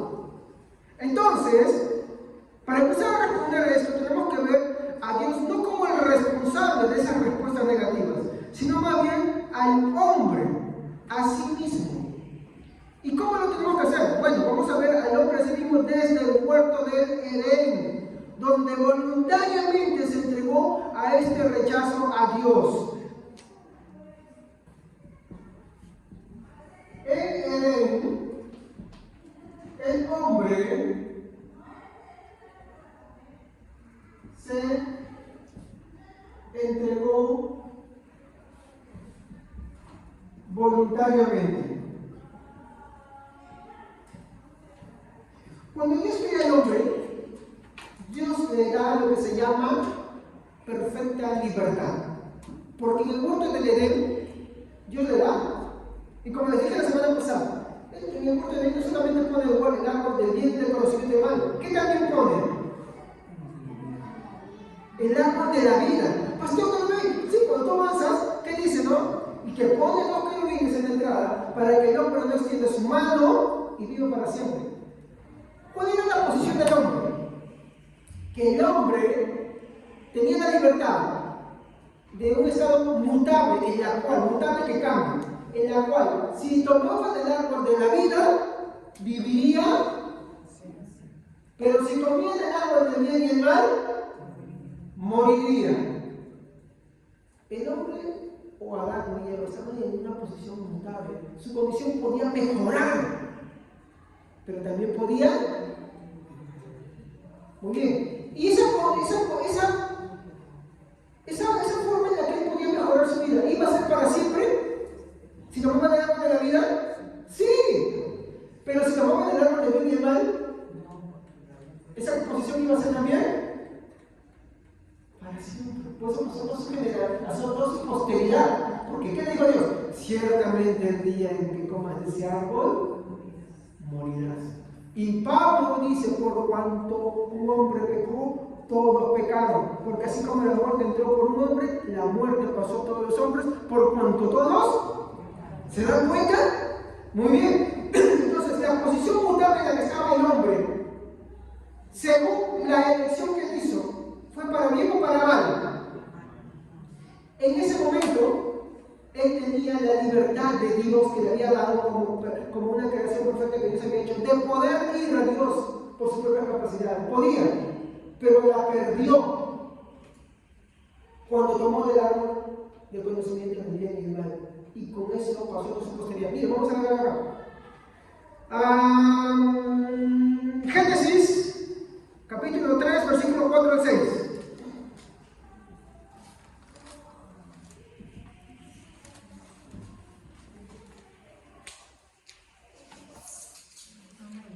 Entonces la serpiente dijo a la mujer: no morirás, sino que sabe Dios que el día que comáis de él, serán abiertos vuestros ojos y seréis como Dios, sabiendo el bien y el mal. ¿Está correcto ya? ¿Sí? Tengan atentos, hermanos, a los versículos, si se han escrito. Y vio la mujer que el árbol era bueno para comer y que era agradable a los ojos del árbol, y el árbol codiciable para alcanzar la sabiduría, y tomó de su fruto y comió y dio también a su marido, el cual. A ver, un ratito, hermano, creo que ya están leyendo. A ver, pero vamos, voy a buscarlo, voy a leerlo, ¿ya? A ver, repita. A ver. Tienen que estar atentos a los versículos, vean los versículos que se piden, hermanos, por favor. A ver, vamos del versículo 4 al 6, ¿ya? 4 al 6 dice: entonces la serpiente dijo a la mujer, ¿qué dice? No moriréis, sino que sabe Dios que el día que comieres de él serán abiertos vuestros ojos y seréis como Dios, sabiendo el bien y el mal. Y vio la mujer que el árbol era bueno para comer y que era agradable a los ojos y árbol codiciable para alcanzar sabiduría, y tomó de su fruto y comió y lo dio también a su marido, el cual así también comió como ella. Esta acción que hace Eva ahí, ¿no? Y por la cual Adán decide, ¿no? Pero ahora se preocupa Adán, ¿no? Como el de la caída, es una acción voluntaria. ¿Qué le había dicho Dios a Adán? No comas de este árbol. Ahí había un mandato: no comas de este árbol. Si tú comes, y ahí está la amenaza: ciertamente morirás. A ver, ¿esta amenaza es mala o es buena? Es como decir: mira, hermano, no metas la lengua en el hueco del enchufe. ¿Qué pasa si haces eso? Te electrocutas. ¿Es buena o mala la advertencia? Es buena. Porque si la haces, es como que dice: oye, no te vayas a esa fiesta porque ahí están los drogadictos, ahí están los alcohólicos. ¿Es buena o mala la advertencia? ¡Ay no! ¡Mi cuerpo, mi decisión! No, pues hermano. Problema del corazón incircunciso, problema del corazón no arrepentido, mi hermano, es que ven las advertencias como cosas malas. Ven las amenazas como cosas malas, y no es así. Sino que te está advirtiendo de un mal que te va a pasar. Seguimos. Entonces, el hombre en Edén, lejos de obedecer al pacto de Dios, porque Dios no estaba haciendo un pacto con él. Dios no estaba haciendo un pacto con él. Pero lejos de hacer eso, ¿qué hace? Desobedece ese pacto con Dios. Entonces, ¿no? ¿Qué hace el hombre? Génesis 3 al 4.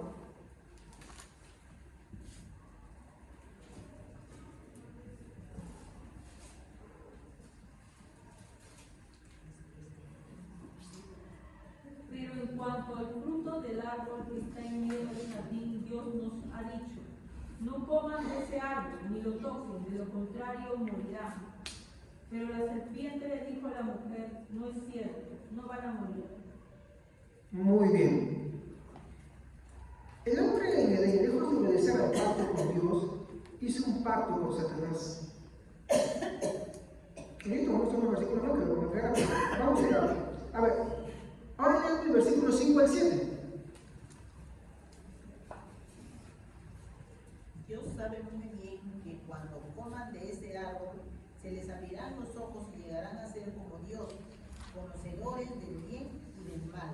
La mujer vio que el fruto del árbol era bueno para comer y que tenía buen aspecto y era deseable para adquirir sabiduría, así que tomó de su fruto y comió. Luego le dio a su esposo y también él comió.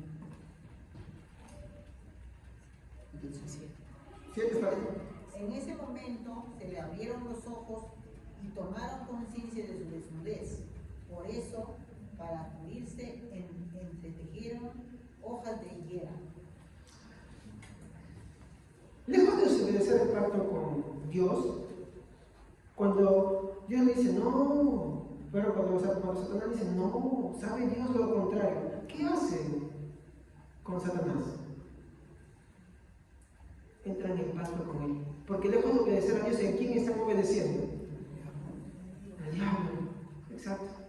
Están obedeciendo a Satanás. Y el hombre en el huerto del Edén entra en pacto. Y por eso Dios, cuando entra en el pacto, ¿sabe qué hace? Y dice: pondré enemistad. ¿Quién puso la enemistad entre el hombre y Satanás? Hay como la soberanía de Dios otra vez. ¿Por qué? Porque el hombre con Satanás, lejos del hombre haber entrado en pacto con Dios, haber perpetuado el pacto que Dios estaba haciendo, entró, lejos de establecer esa amistad que Dios estaba dando, entró en amistad con quién. Por eso que Dios dice: pondré enemistad entre ti y la serpiente. Quien puso esa enemistad entre el hombre y Satanás fue porque habían establecido una amistad al entrar en pacto. ¿Tú a quién obedeces cuando te hablan? ¿A quién escuchas cuando te hablan? A tus amigos. ¿Sí o no? Y cuando el hombre estaba escuchando a Satanás, estaba estableciendo eso. Vamos a ver un texto. 2 Timoteo 2:26.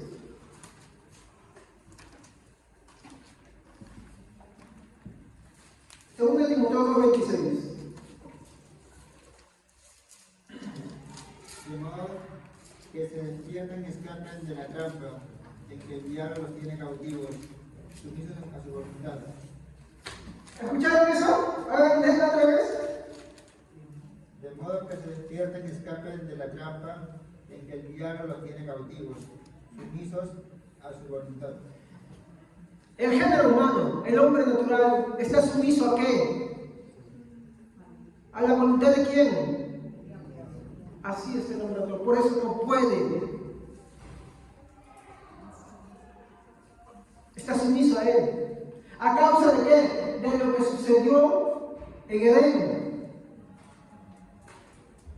A causa de lo que sucedió en Edén, todo el género humano entró en eso. Vamos a ver algunos de estos más acá.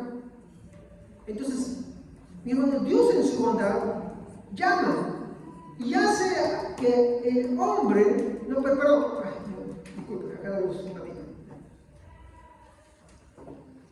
Muy bien, Dios llama, Dios llama.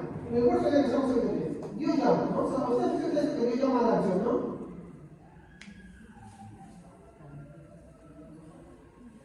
¿Estamos? Esto lo vemos en el versículo de Génesis 3, 8, ¿ya? Génesis 3, 8 y 9, por favor.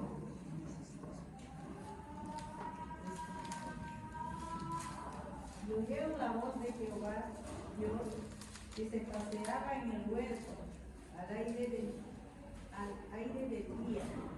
Y el hombre y su mujer se escondieron de la presencia de Jehová Dios entre los árboles del huerto. Mas Jehová Dios llamó al hombre y le dijo: ¿dónde estás tú? ¿Qué hace Dios con el hombre desde el huerto de Edén?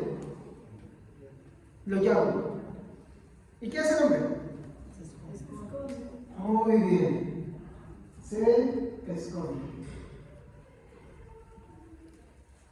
¿Es eso lo que pasa siempre con el hombre? ¿Sí o no?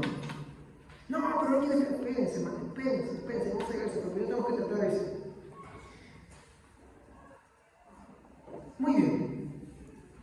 Y si por ahora el hombre responde, ¿qué le dice a Dios? Versículo 10. El hombre contestó: escuché que andabas por el jardín y tuve miedo porque estoy desnudo, por eso me escondí. Este es el versículo 10. Dice: escuché tu voz en el huerto y tuve, por eso me escondí. Ahora, y si Dios justamente lo encara, versículo 11. ¿Quién te ha dicho que estás desnudo? Le preguntó Dios. ¿Acaso has comido del fruto del árbol que yo te prohibí comer? ¿Qué responde? Versículo 12. Él le respondió: la mujer que me diste por compañera me dio de ese fruto y yo lo comí. ¿Cuál es la respuesta? Se excusa. El hombre se excusa. Dígame si eso no es el ciclo que se repite hoy en día. ¿Cuál es la respuesta de los hombres ante el Evangelio? Se esconden, le tienen miedo, o si no, se excusan. Ese es el ciclo interminable que sucede siempre. Esa es la respuesta. ¿Desde dónde sucedió eso, hermanos? Desde el huerto del Edén, desde la caída. Siempre esa es la respuesta del hombre. Ahora,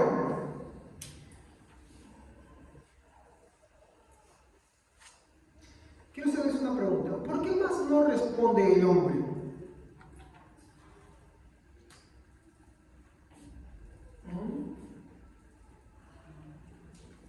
San Juan, vamos a San Juan, capítulo 3, versículo 19.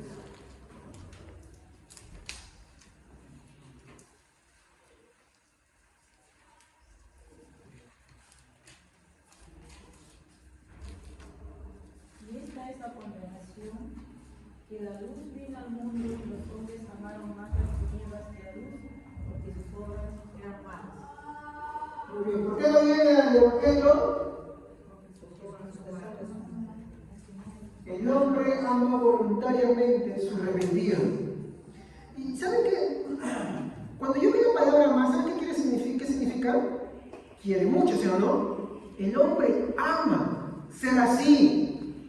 ¿Saben qué es eso? Ama. Miren, otra cosa que vi lo que significa de amar, dice sentir una gran afición. Afición, ¿saben qué es afición? Por ejemplo, los que les gusta el fútbol, ¿no? Se ponen las camisetas, ¿no? Son afición de algún equipo, de alguna cosa, de algún juego, qué sé yo. Tantas cosas se que tienen afición. Pero afición significa. Afición. ¿Saben qué significa afición? No. Inclinado. Inclinado.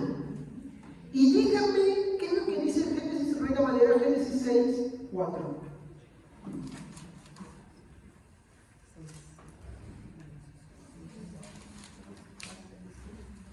Habían 6:4. Sí, creo que 6:4, a ver, léalo, por favor. Había gigantes en la tierra en aquellos días, y a mí después se llegaron los hijos de Dios a las hijas de los hombres, y las engendraron hijos. No, Génesis 6:5, perdón, Génesis 6:5.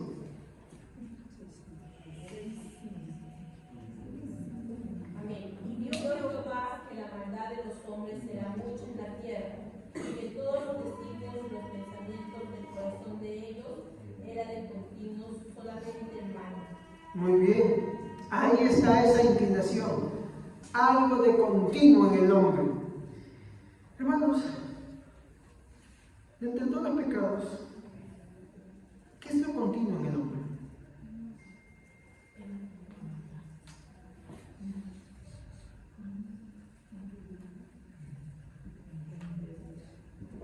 Es eso, incredulidad. El hombre quiere creer cualquier cosa. Prefiere hasta creer en él mismo, pero no en Dios.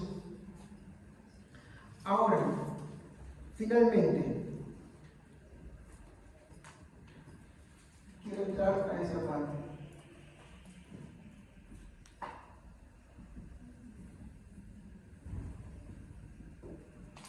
Cristo como Salvador.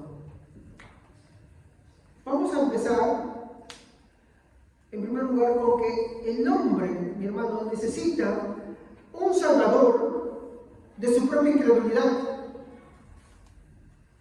Vamos a buscar Isaías 53:5.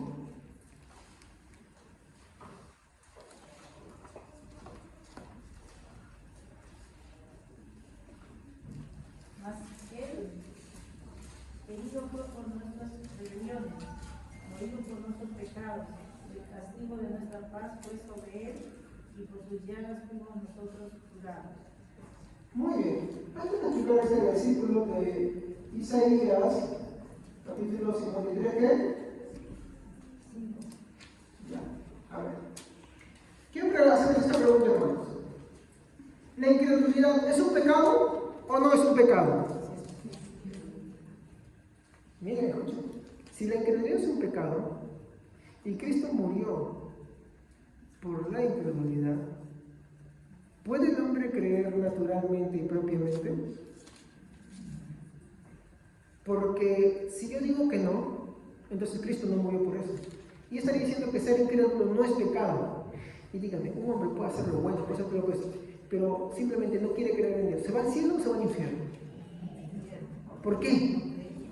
Pues no cree. Y entonces, ¿ese creer es o no es pecado? Cuando Cristo muere en la cruz del Calvario, muere especialmente por ese pecado. No digo únicamente, especialmente. Porque ese pecado es el que imposibilita al hombre creer.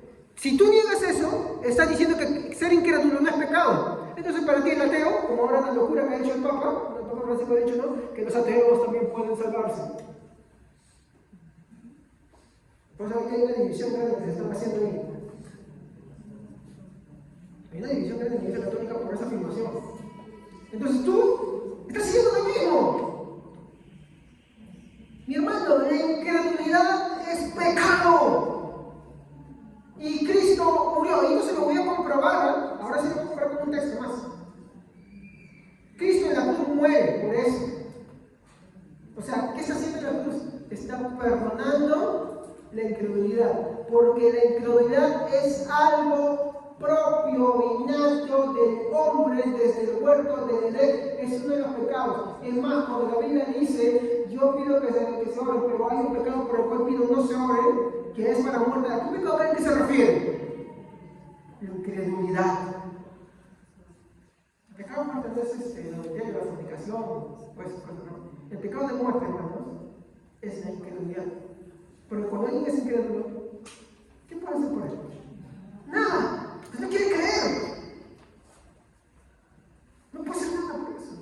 Por eso Pablo dice, oren, quizás Dios les conceda el don del arrepentimiento. Porque a vosotros os es concedido no solo que creáis, sino que también perseveren. ¿Se acuerdan que hablamos la semana pasada? El don de la perseverancia. Dice, a vosotros os es concedido no solamente que creáis, sino que también perseveréis en Cristo Jesús. Algo concedido, no es algo propio. Ahorita voy a comprobar por esto. Muy bien. ¿Qué es lo que nos dice Isaías 53:5? ¿Quién murió por qué? Muy bien. Hermano, mire eso. Porque si alguno piensa de repente que yo estoy haciendo inversiones, y me dan ahí, no, ¿cómo es posible que yo esté muerto por la incredulidad? No, que está muerto por la incredulidad, es un pecado. Es un pecado también. ¿Saben qué es esa palabra que dice Isaías 53? Él murió por nuestras rebeldías. ¿Qué es rebeldía, hermanos? A ver, vamos a poner como un ejemplo práctico. Tú, ¿cuándo dices que tu hijo es un rebelde? ¿Por qué no te quiere obedecer? Cuando tú le dices algo, no te quiere creer y hace todo lo contrario. Hija, por favor, no te metas. A ver, vamos a ver. Mira, hija, no te metas con este hombre es malo. Es un borracho. Este es un mujeriego, no te sé mal. Este es un mujeriego. Y tú dices, ay, no es que yo lo hago. Mi amor va a cambiar. Y tú le dices, pero créeme, es un borracho, drogadicto, flojo, ocioso, todo eso. No, eso no va a ser, no es así. Entonces, no sé, estamos un ejemplo nada más, ¿ya? ¿Cómo se llama ese acto? Mira, hijo, esa chica no sabe cocinar, es una floja, quiere que le mantenga, es una irresponsable, solamente vive maquillándose, solamente vive ahí delante del espejo, no le gusta trabajar, no le gusta estudiar, es una mala creyente. Hijo, me caso, por favor. No, yo la amo, yo la voy a interesar. No, el amor todo lo puede, yo no puedo. Se pone bíblico. Pero créeme, por favor, hijo. ¿Pero qué hace? ¿Cómo se llama esa incredulidad? Cuando tú vas a encontrar eso. Rebeldía. Ciertamente murió por nuestras. ¿No me creen todavía? El diccionario, ¿saben qué dice sobre la rebeldía? Primero te das expresa. Es llamado de un juez con respuesta. ¿Qué respuesta creen? Negativa. Por ejemplo, el juez te dice, mañana te tienes que presentar para comparecer. ¿Qué haces tú? No vas. ¿Cómo se llama eso? ¿Y tú le estás creyendo lo que el juez te está diciendo? No, esa es rebeldía. Pues él dice, la incredulidad es un pecado. Eso es lo que significa rebeldía. ¿Qué más? Se opone a algo o alguien. Cuando el Evangelio, hermanos, se te predica y se te dice, cree en el Señor Jesucristo, y tú dices, no, ¿cómo se llama eso? Oposición. Ciertamente murió por nuestras rebeliones. Esa oposición se llama incredulidad. el hombre vive en ese estado, a menos que Dios, con su gracia, lo regenere, el hombre no puede creer. Calvino decía, si la gracia regeneradora no viene en el hombre, es imposible que se crea. Arminio, sin la gracia anticipante, es imposible que el hombre crea. Para cualquiera de los dos lados. ¿Quiénes dicen que el hombre sí puede? Los herejes. Porque están despreciando gracia. Por eso Pablo en el capítulo 4, en el versículo 7 de 1 Corintios, dice que tienes que no hayas recibido de Dios. Y si lo tienes, ¿por qué te jactas como si no lo hubieras recibido?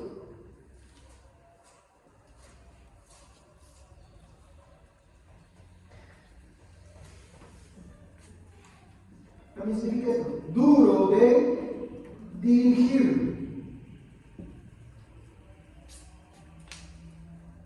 ¿Tú lo quieres guiar? Ya es duro, terco, no quiere. Ciertamente murió por nuestras rebeliones. ¿Y qué entienden ustedes cuando él dice, y por sus llagas nosotros fuimos sanados? ¿Ah? ¿Qué entienden? ¿Qué entienden? ¿Están en ese contexto? ¿Qué entienden?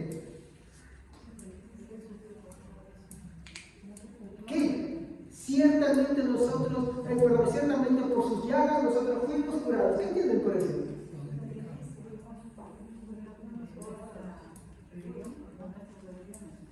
¿Sanados de qué? Muy bien. Si un mal, si una enfermedad mortal el hombre padece, es esa rebelión, es incredulidad. Ciertamente por esas llagas fuimos nosotros curados. ¿De qué? De esa rebelión. Él vino y regeneró eso que estaba descompuesto, eso que el hombre en el huerto del Edén, por su propia voluntad, entregó y se volvió cautivo de Satanás. Y él ahora con su Espíritu Santo viene y te regenera y te hace, por eso es nueva criatura. Y como nueva criatura vuelves a ese primer estado. ¿Cuál es ese estado? Donde estaba Adán. ¿Aceptar? ¿No? O rechazar. Pero ahora ya no solamente como Adán, sino como explicamos más pasado, mucho más, porque ahora su Espíritu Santo está en nosotros, ¿no? Como dice, y pondré de mi espíritu en ellos, y escribiré mis leyes, y le daré un corazón de carne, y haré, Dios, miren, haré que anden en mis estatutos.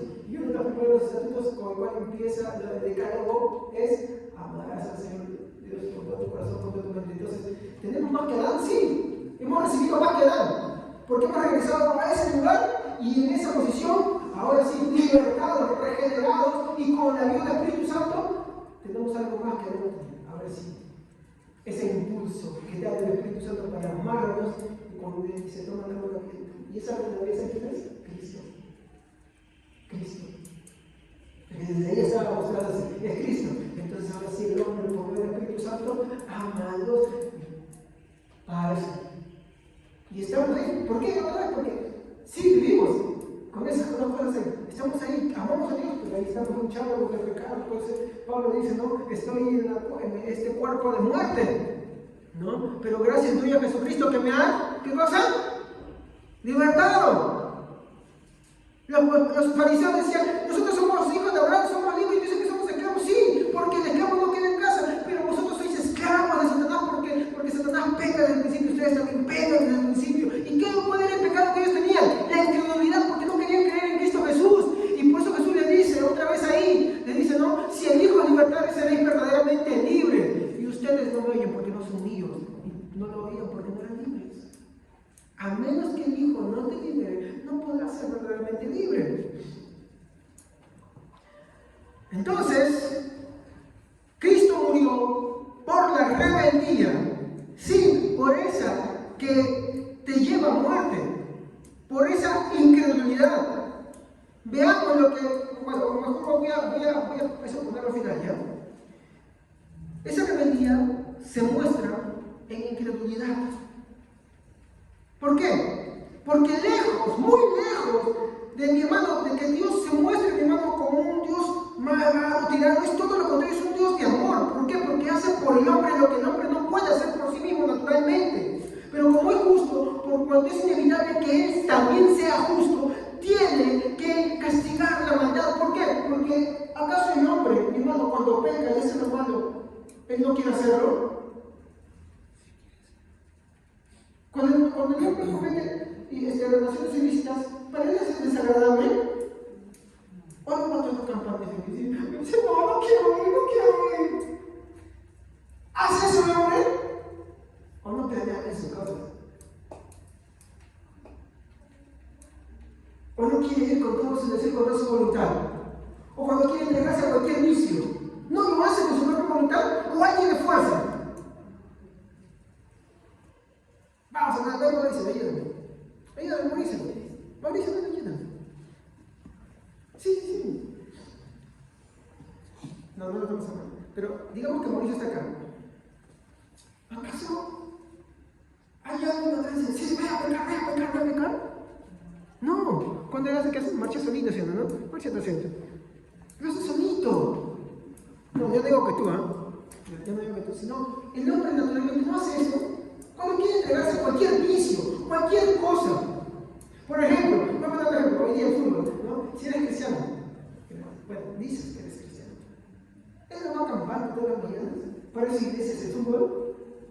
Alguien me empuja y no va a ofender, no se levanta del trono, chapas, todo eso. Igual cuando hace cualquiera de sus cosas, lo hace. No hace feliz, nadie lo obliga, lo hace voluntariamente. Y por eso justamente es castigado. El punto es el ver a Dios como hermano, sino ver al responsable de esa maldad, y es el hombre. ¿Y cuál es esa maldad? No querer creer en Dios. Mire, ¿cuánta gente hoy vive su vida ahorita, en este momento, en lo que más le gusta y le agrada? ¿Está acá? No, ¿sí o no? ¿La verdad? Ahora díganme, ¿algo los empuja a ellos a eso? Ellos son libres de hacerlo involuntariamente a veces, por eso son castigados. ¿Qué te ha hecho a ti venir acá? El Espíritu Santo. Porque de lo contrario, tú estarías en lo que más agrada a Dios. En el deseo de tu carne. Sí. Y te vamos a hacer un texto que le va a quedar eso muy rápido. Entonces, por cuanto la rebeldía del hombre provoca muerte, ¿no? Dios tenía que liberarnos. Entonces, vamos a ver, mi hermano, lo que va a mostrarnos acá. Efesios capítulo 2, versículo 1 al 3. Efesios, a ver, quiero poner Efesios 2, 1 al 3.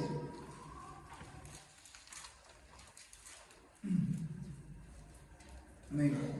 Y Él les dio vida a ustedes que estaban muertos en sus delitos y pecados, en los cuales anduvieron en otro tiempo según la corriente de este mundo, conforme al príncipe de la potestad del aire, el espíritu que ahora opera en los hijos de desobediencia. Entre ellos también todos nosotros en otro tiempo vivíamos en las posesiones de nuestra carne, satisfaciendo los deseos de la carne y de la mente, y éramos por naturaleza hijos de ira, lo mismo que los demás. ¿En cómo vivíamos ese otro tiempo? Satisfaciendo los deseos. Es lo que les dije antes. Nadie le fuerza a alguien a pecar. Voluntariamente les agrada hacer eso. Y por eso justamente son castigados. El hombre desde el inicio se entregó voluntariamente. Cuando Dios le dijo, no coman de este árbol, y Satanás a la primera le dijo, no, mira, no, es que Dios no ha dicho eso. ¿Cómo vio la mujer al fruto del árbol que Satanás le ofrecía? ¿Cómo lo vio? Agradable, deseable a la vista, para alcanzar sabiduría y muchas cosas más. Ahí lo vio todo eso. Y por eso justamente es castigado, porque lo desea hacer. Y cuando desea hacer eso, ¿qué es lo que no está deseando? A Dios lo está rechazando. Es por eso que Dios tiene que venir en ayuda, en auxilio, en socorro. Y es por eso que la condición del hombre es así, muerto en delitos y pecados. Muerto porque le agrada estar en eso, le gusta y no desea nada de Dios. Por eso Corintios decía, no entiende. Es locura para él, es tonto. Por eso Romanos nos dice, ¿no? El hombre no quiere, no es justo. No hay quien crea, no hay quien entienda. Pero si ustedes alguna vez no han leído todos los versículos completos de esto, después del versículo 4, miren lo que dice. Pero Dios, que es rico en misericordia, por su gran amor con que nos amó, aún estando nosotros muertos en pecados, hermanos, ¿cómo ponen muerto? ¿En qué? En pecados. Y dentro de esos pecados, la reina de los pecados, ¿cuál es?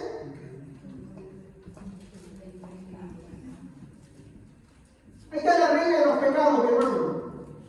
No dije todos los pecados, no es la reina porque es una de las que están coronando ahí, mi hermano.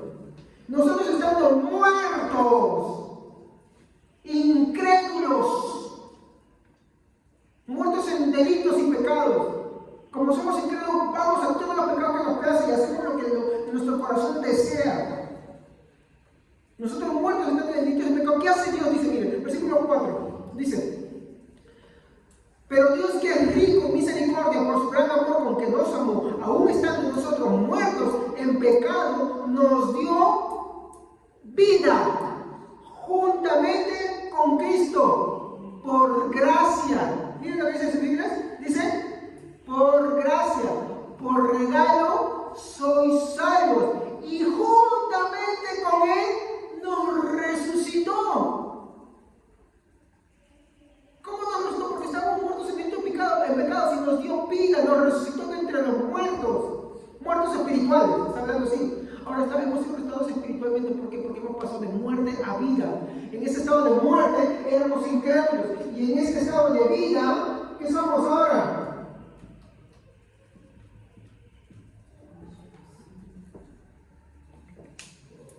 Somos creyentes en el estado de vida. Dice, y juntamente con Cristo, por gracia sois salvos, y juntamente con Él nos resucitó, y asimismo nos hizo sentar en lugares celestiales con Cristo Jesús. Uy, mira, esto es tiempo presente. ¿Qué te está diciendo? ¿Es tu futuro? ¿O te está diciendo presente? Ya cuando veamos el libro de Apocalipsis lo vamos a ver, está bastante presente. ¿Dónde dice que estamos sentados? ¿Al lado de quién? De Cristo. Ah, miren cómo está expresando. Dice, para mostrar en los siglos venideros las abundantes riquezas de su gracia en su bondad para con nosotros en Cristo Jesús. Porque por gracia sois salvos por medio de la fe, y esta no de vosotros, pues es don de Dios, no por obra, para que nadie se gloríe, porque somos hechura suya, creados en Cristo Jesús para buenas obras, las cuales Dios preparó de antemano para que anduviésemos en ella. Qué lindo todo el capítulo, ¿no? Hermoso. Y eso ratifica una vez más por qué el hombre, mi hermano, está muerto en sus delitos y pecados, es rebelde, y esa rebeldía, la máxima expresión de eso se demuestra en la incredulidad que él tiene, que él quiere creer cualquier cosa, menos en que Cristo es su Salvador, menos en que Cristo. Por eso que Cristo muere en rescate para salvarnos de nuestra incredulidad. ¿Cuál es una de las primeras cosas que Dios hace cuando tú vienes a Cristo? ¿Qué es lo que te dice? ¿En cuál utilizamos el texto principal? Que Dios manda a todo el mundo que se arrepiente. El que no se arrepiente, ¿por qué no se arrepiente? Porque no cree. Entonces, cuando Dios nos regenera, ¿qué es lo primero que nos quita? La incredulidad. ¿Y somos qué cosa? ¿Nos vuelve qué cosa?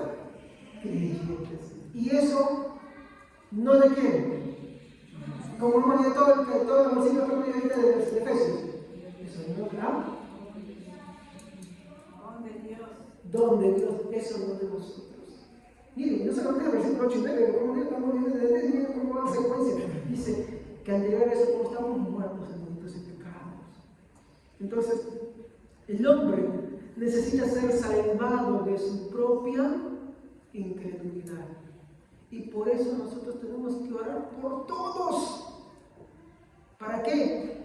Para que, como dice Pablo, quizás Dios le conceda el don del arrepentimiento. ¿Y por qué lo pone así? Porque Dios quiere que ores. Dios quiere que ores. Y que ores con carga.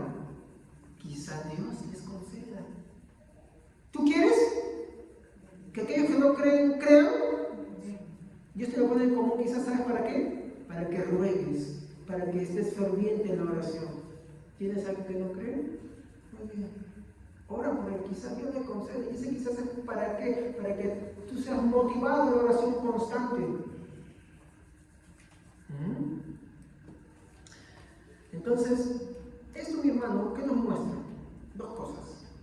El hombre sin Dios es nada. En segundo lugar, esa incredulidad es lo que va a llevar que en el día de su juicio se desate la ira de Dios sobre todo esto. Tercero, la inmutabilidad de su juicio es algo que no va a cambiar. Eso se va a tener que dar sí o sí. Y es por eso que para los que están acá, si alguno es todavía un incrédulo, no lo sea, sino más bien sea humilde y le diga como aquel hombre al cual Jesús le preguntó, ¿crees en el Hijo de Dios? Y él le dijo, sí creo, pero ayuda a mi incredulidad, ayuda a cualquier rasgo, cualquier atisbo de incredulidad que pueda haber en mí. Esa debe ser nuestra petición, esa debe ser siempre nuestra oración. Vamos a poner aquí. Padre Santo, te damos gracias en esta mañana por tu palabra. Ruego, Señor, que esto se quede en nuestros corazones y nos ayude a crecer, a madurar.